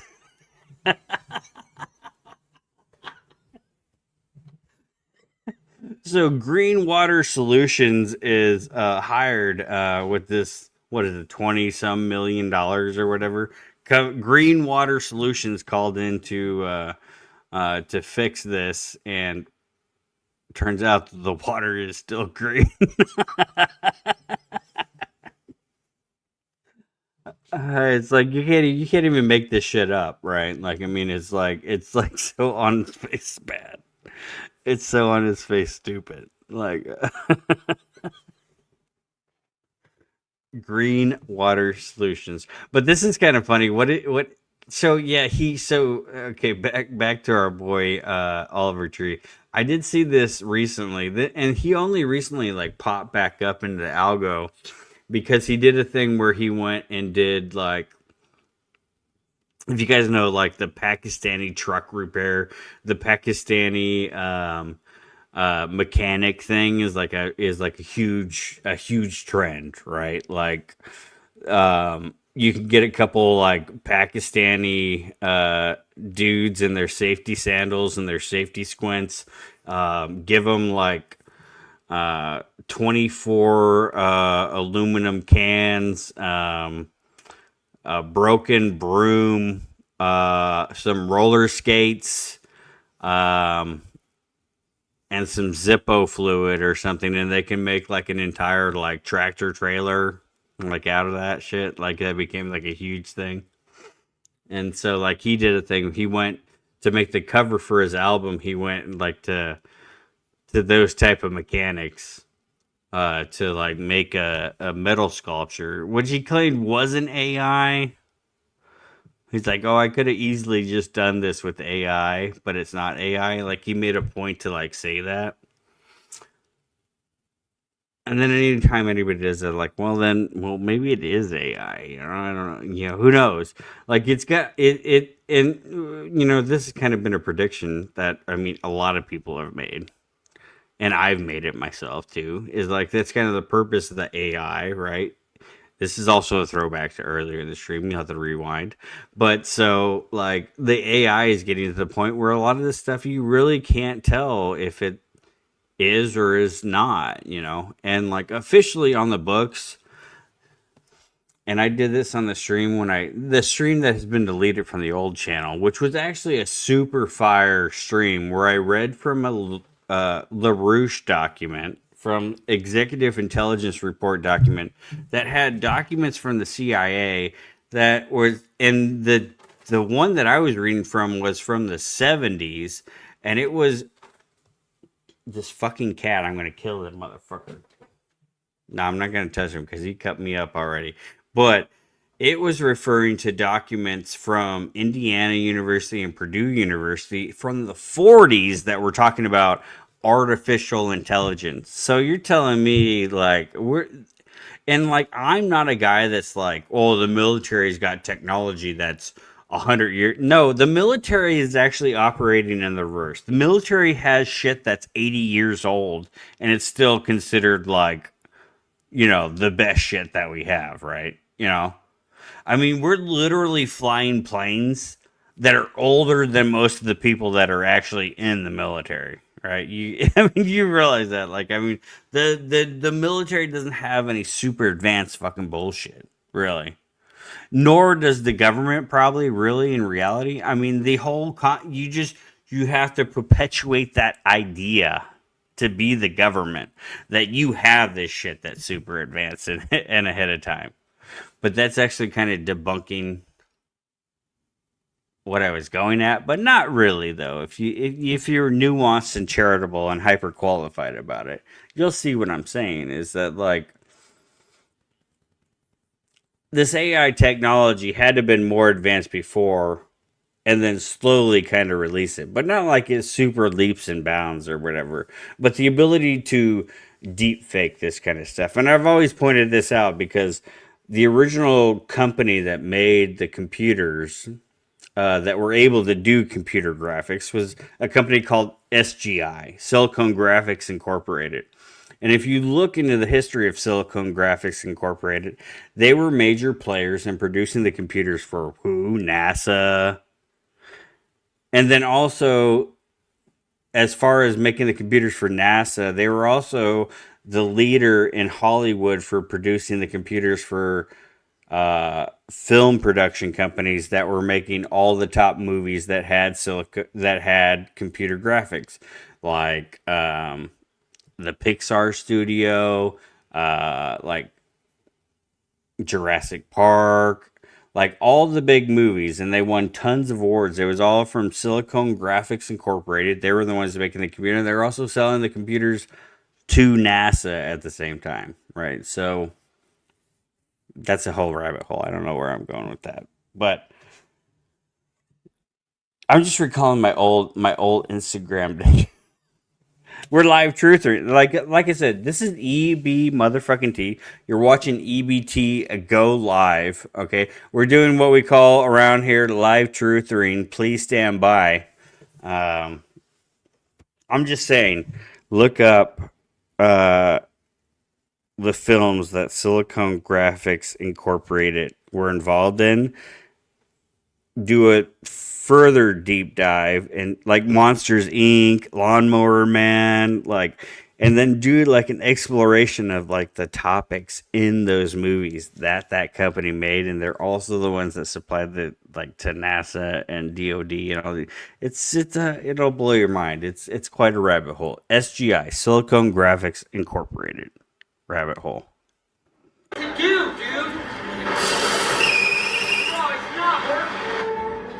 Not exactly qualified for this type of work. I think up top we need to put a bicycle wheel with a spinner on it. This is bad. I told them not to paint it all. It's not gonna work. What's so weird is that he looks like so natural. He looks so natural there. Like if he wasn't like the main focus of the cameras in the background, you wouldn't even notice him. Like he just like fits in. We have to come back in a month and reshoot this and rebuild the whole thing. They're about to lift the heart up for the first time. We're gonna see if this thing actually holds. Yeah, so he made this like giant. So here's kind of a weird thing. Obviously, he's playing off the meta of like the Pakistani Indian mechanic thing, which is a whole trending topic, right? It gets tons of views, which is super smart on the marketing of this thing. And also scrap metal, but slow boy. But I mean, like the topics of look, you're a Dyer fan. You're a Dyer fanboy. You're a baselit analyzer fanboy. The themes in Lawnmower Man are crazy. Lawnmower Man's and I didn't even fucking watch the thing. I just read the synopsis of Lawnmower Man. I'm like, holy fuck, that's some crazy transhumanist bullshit. Fucking Lawnmower Man for sure. I never even watched it. I don't know what kind of graphic. But I mean, isn't that like an 80s movie? Like, isn't it early 80s movie? I don't know. Like, I don't know. I don't know, man. Somehow Indiana, and she's still white. We're not to dox her, but I believe that she may or may not have been related to somebody that was a Hoosier. Indiana University and Purdue University were doing fucking AI experiments in the 40s. What the fuck was AI in the 40s?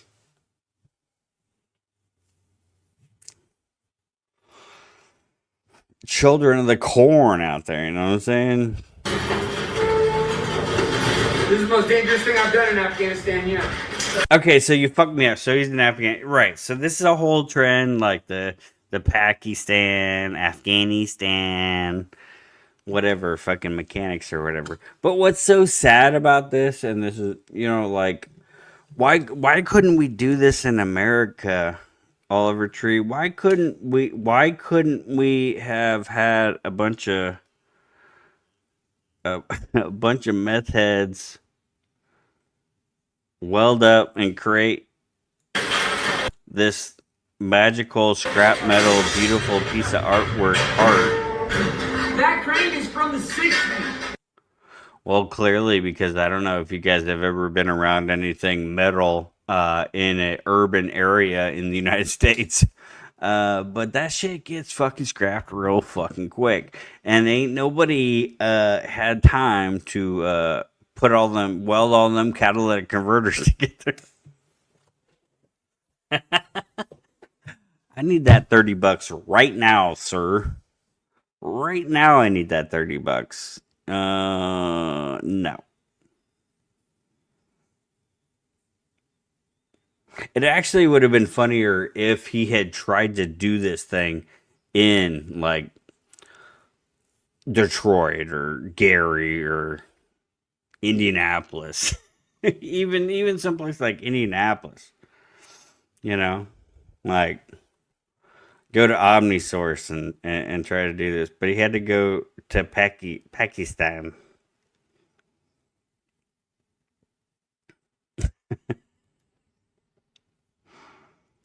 That thing can snap at any second.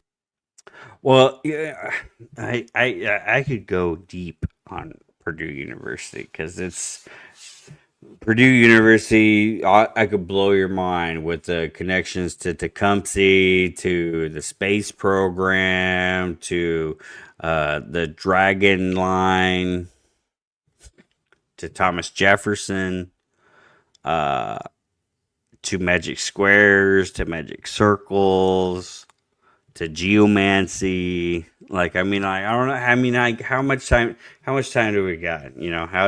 How deep do we need to go into Purdue University? Like, who's the first man? Who's the first man to land on the moon, to step foot on the moon? Neil Armstrong. Where did Buzz Aldrin and Neil Armstrong go to school? I can't remember which one it is. Maybe both of them. Maybe both of them went to Purdue. One of them went. I'm getting my live truther mixed up. All right. But this is actually crazy. Stay with me. Stand by. Live truthering. Let me tell you. So Neil Armstrong, right? Think about this. Let me get this pulled up. Hold on. We'll edit this later. We'll figure this out in post. Let me just do the live truthering and show you guys how crazy this is. Let me just show you how crazy this is. Wait, stand by to get your mind blown. Neil Armstrong, this guy who is actually Neil Armstrong is actually a Russian guy that actually died in space before he went to the moon. But we're not even gonna get there. We're not even gonna go that far. but we're gonna Neil Armstrong. Keep this in your mind. Armstrong. Purdue University.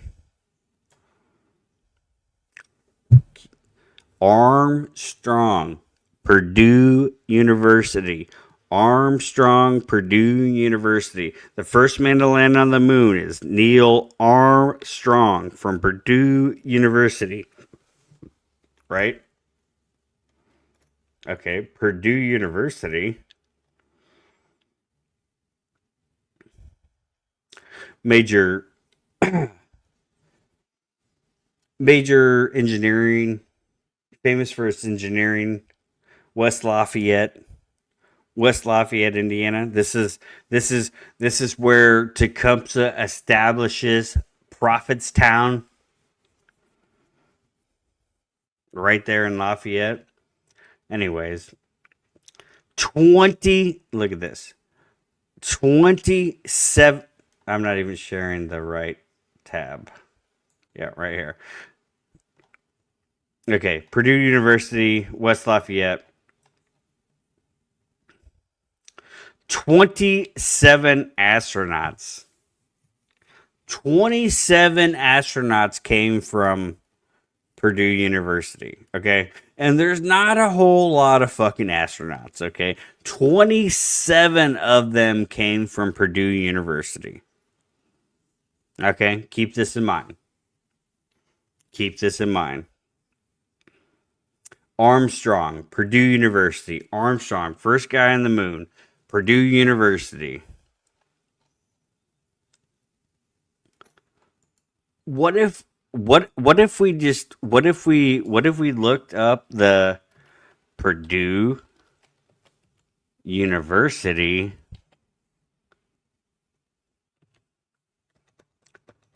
mascot?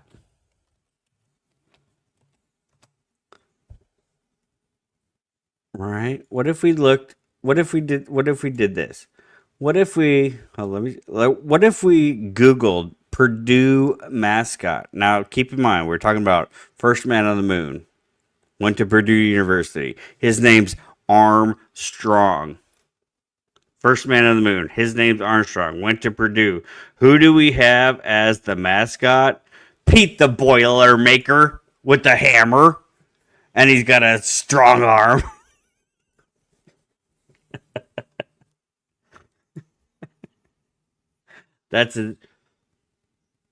He's got a strong arm. Who is he? Who's it representing? It's representing Hercules.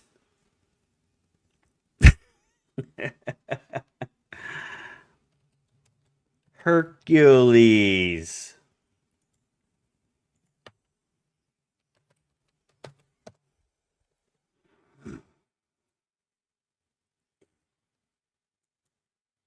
Look, folks. And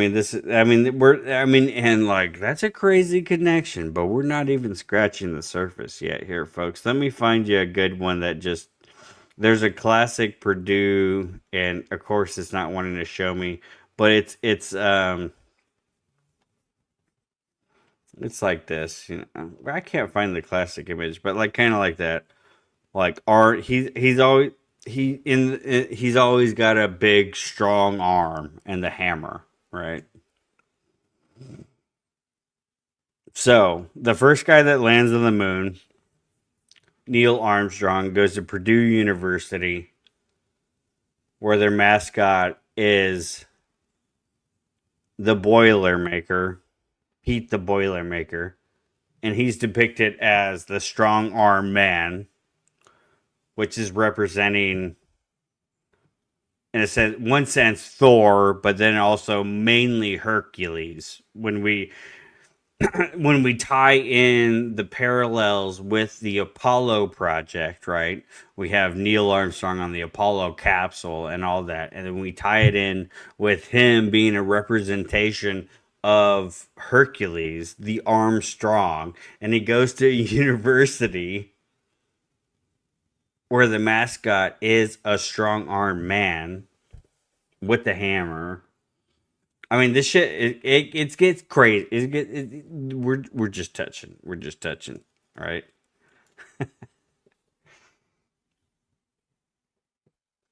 Let me just show you a little other thing about Purdue University. So Purdue University famously has this. So Purdue University is really big on their engineering. The other biggest thing that Purdue University is famous for is their aviation program. Is their aviation program, which is ran by the CIA. So famously, there is, you guys probably know about Hugh Hef, right? Hugh Hefner. This is a throwback to earlier in the stream when we were talking about pornography, right? So we have Playboy airplane. Let me just feed you into this one.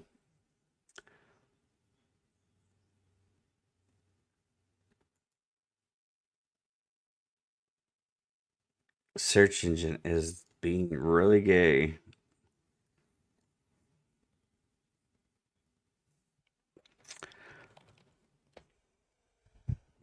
But so if you know, Purdue University, famous for their aviation program, they operated a CIA funded airline that was based at Purdue University, and they flew the airplanes for Hugh Hefner, and he famously had these blacked out like Lear jets. And then the whole aviation company was ran out of this major university that had its own airport in the middle of Indiana. Man, it's just crazy. It's just crazy. Let me try to but stand by live boomerang, live truth ring. What I like about doing this is being able to pull up the information in real time. In real time, so people know that I'm just not making this shit up. But this is from here. There's even a Wikipedia.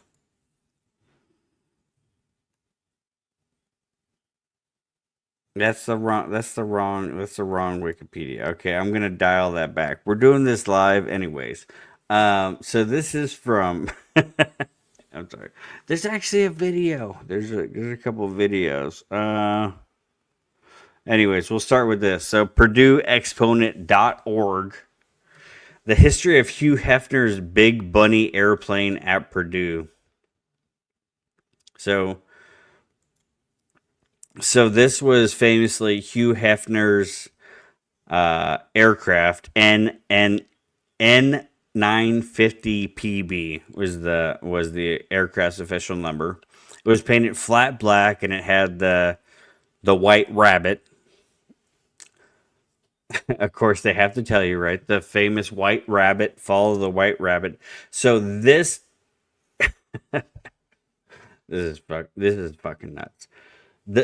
Even look at this. So like this was operating during the Vietnam War, right? And famously, if you guys remember like the movie Apocalypse Now, you remember where they have like the Playboy, they have that like random like show, and then with they fly in the Playboy bunnies to dance on stage or whatever. Well, that was actually going on, and they were flying them to Vietnam in this aircraft at the time. But then they also did what was called this is called the Big Bunny lands at an airport during Operation Baby Lift. Operation Baby Lift. The plane flew babies around the United States after they were evacuated from South Vietnam. Okay. And this plane was headquartered at Purdue University's airport, owned by Playboy.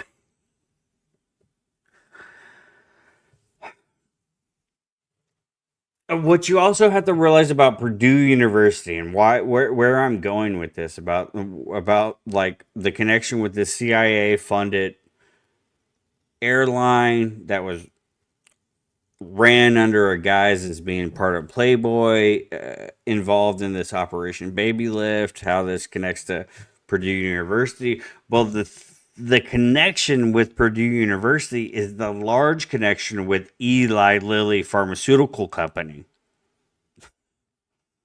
which is like the financial backing to basically everything in Indiana, and then even directly to these universities. So Eli Lilly is really the first company that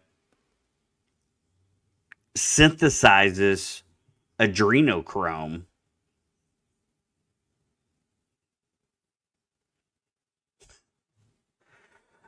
as well as many other things like Prozac and insulin and all these kind of things. But it's the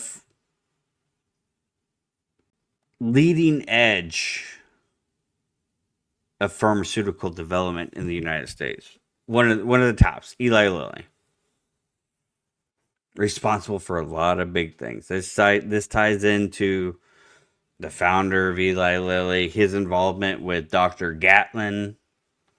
You might remember the name Dr. Gatlin. He was famous for inventing the Gatlin gun during the Civil War. He did so right in the center of the city of Indianapolis, where he had a weird secret underground medical experiment lab for some reason. But it's all tied in. So, I mean, this goes super, super deep. But, anyways, there was this fleet of DC 9s that were flying out during this time, moving kids around from other war torn areas, all kinds of shit. I mean, so that goes deep. That goes deep. We can get into it. We can go further into that. Operation Baby Lift. Look into the Purdue. There's a company that ran the airline for Hugh Hefner, all based out of Purdue. Okay. All right. So that's just one thing. We got a bunch of astronauts happen to go to Purdue University. We've got the weird connection. The first man on the moon is named Armstrong, and then the mascot from Purdue is a guy with a strong, like, depicted as a man with a strong arm. All kinds of weird stuff. All kinds of weird stuff. Okay. If you want to know my real crazy out there theory, is that this is my real crazy theory, is that I think that Neil Armstrong was a very early prototype of humanoid artificial intelligence robots. And his controller, his overseer, or his operator, was Buzz Aldrin. So Buzz Aldrin was the operator of the humanoid robot we know as Neil Armstrong. But it gets crazy. If you want to get real crazy in the theory, I mean, we can get real crazy in the theory, but like, so Buzz Aldrin and Neil Aldrin are actually two astronauts two cosmonauts from Russia that died years before the Apollo 11 mission.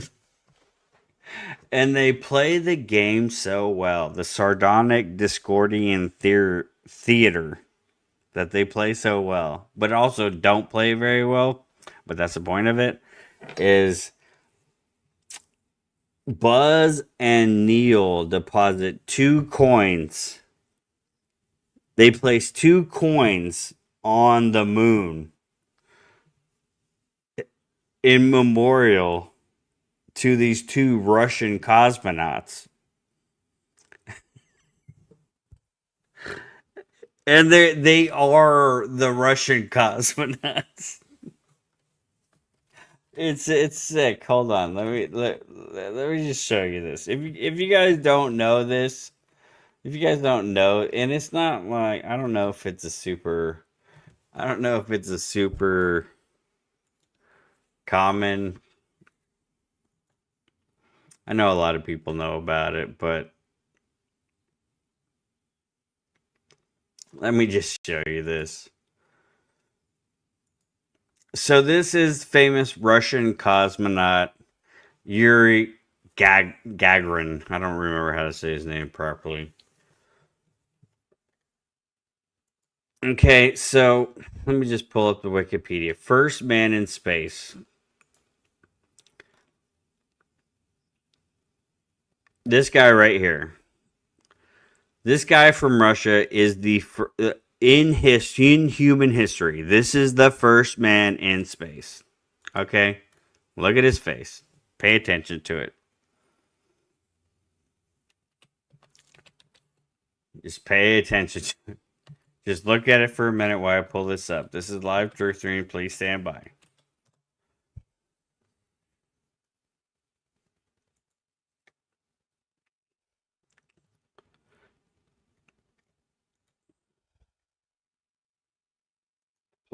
Just keep looking at it. Just burn Yuri Gagarin.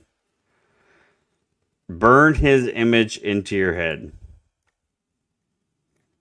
Just burn his image into your head while I pull up our boy. Let me just pull up our boy.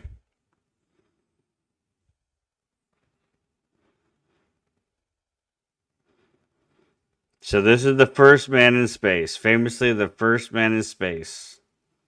A Russian cosmonaut.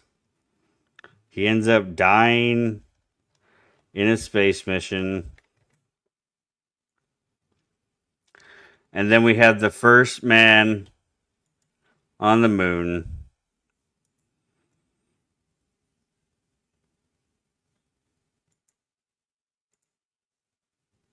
I don't know why I'm having such a hard time getting this image pulled up. Okay, here we go. So we got Yuri, first man in space. And then we got Neil, first man on the moon. Neil, first man on the moon. First guy in space.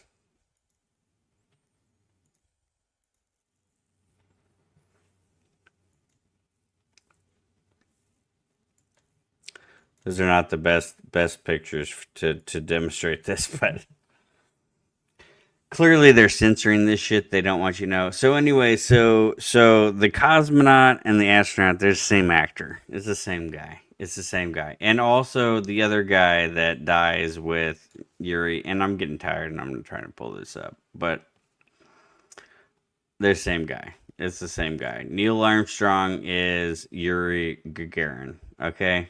Actor-based reality. You guys already know this shit. This is old stuff. Old stuff.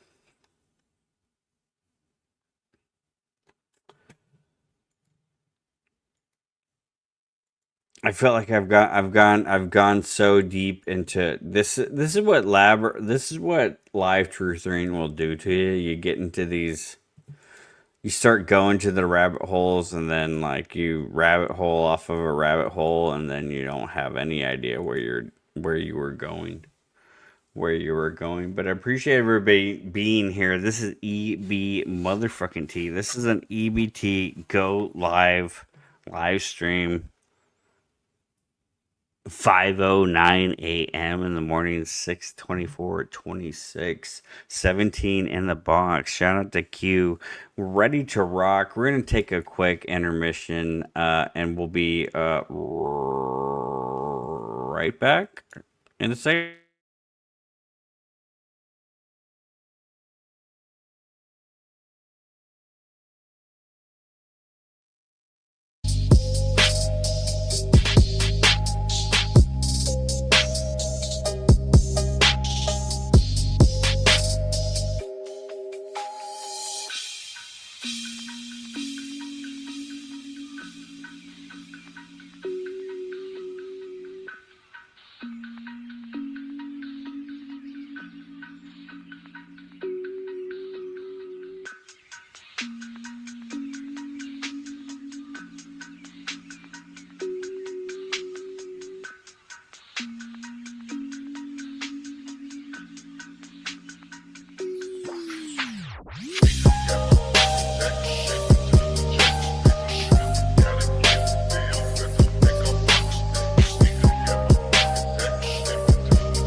you drunk. And for your boy, if in a motherfucker jump, then let me call my niggas bitch and watch her how you drunk.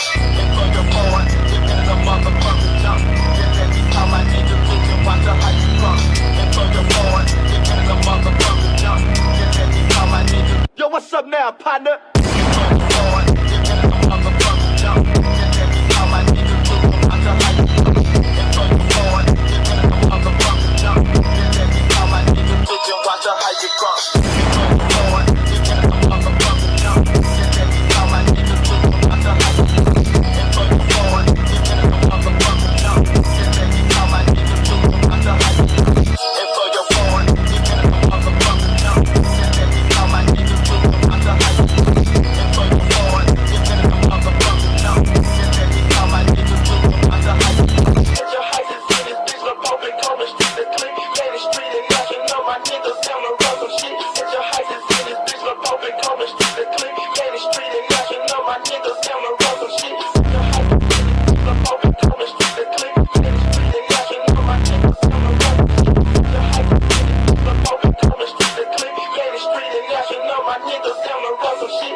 in the storm,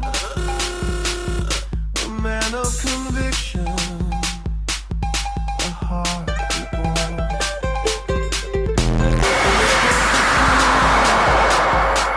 When the cost was high, he lived for Jesus, unafraid to die. We are Charlie Kirk.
A voice in the storm, a man of conviction, a heart reborn. He spoke the truth when the cost was high. He lived for Jesus, unafraid to die.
Yeah, still nice. Cold hearts. Sometimes the world just feels wrong without a voice you knew. Empty roads, rain tapping on the window, feels like the sea froze, everything in limbo. Used to hear truth cut sharp through the noise, now it's just echoes. No steady voice.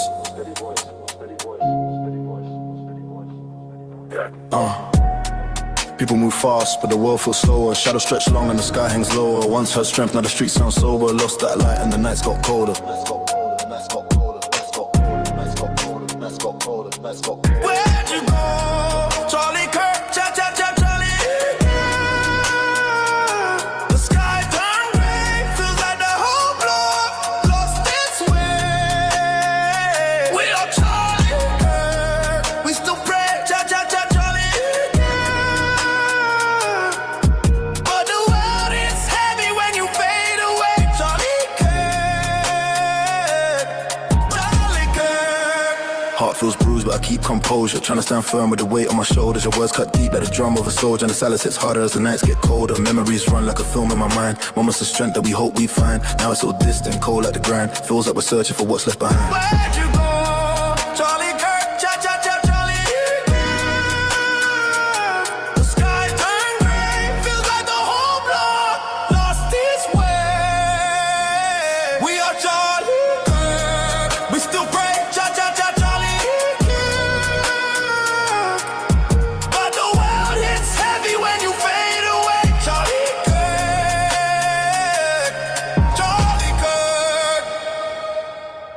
Walking alone through the city at night, fog in the air and no sign of light. Life hits hard when the hope ain't bright, but we keep moving on cause we gotta stay tight. People say time heals but the scars stay sore. Hard to stand strong when you're missing a core. Still holding on to the sparky ball, but the storm hits deep when it rains indoors. Feels like the world changed when you slip from sight. We still walk on, but the nights ain't right. Make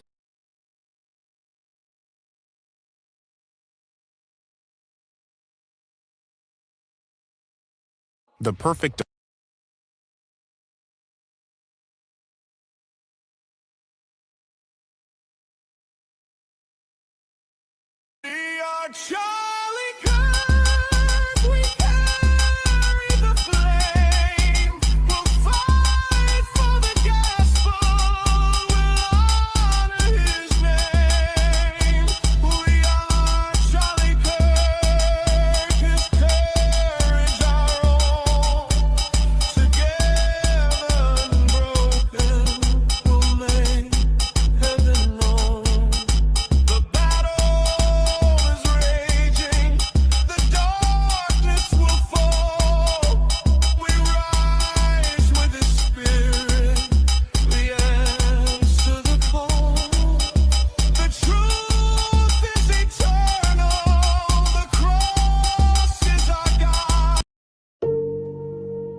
Sometimes the world just feels wrong without a voice you need. Empty roads, rain tapping on the window, feels like the sea froze, everything in limbo. Used to hear truth cut sharp through the noise, now it's just echoes. My steady voice.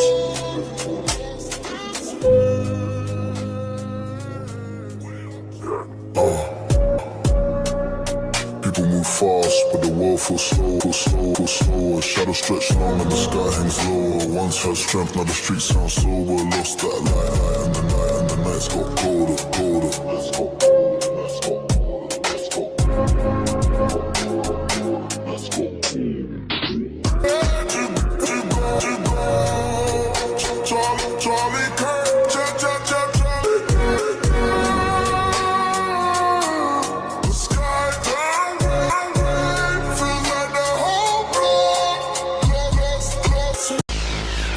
In the storm, a man of conviction, a heart reborn. He spoke the truth when the cost was high. He lived for Jesus, unafraid to die.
Waking dreams, surrealistic notions of unreality.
deprivation of rights under color of law. They're being super aggressive. Being super aggressive.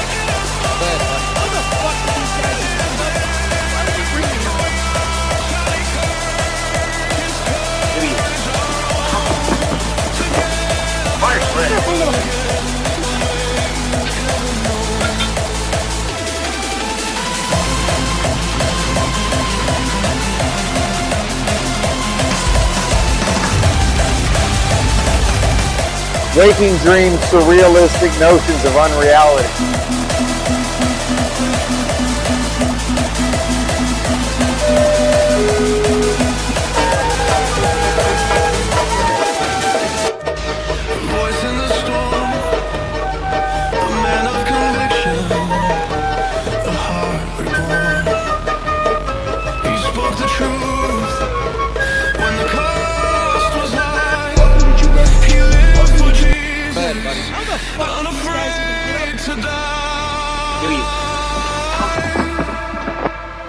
I will be the Nazi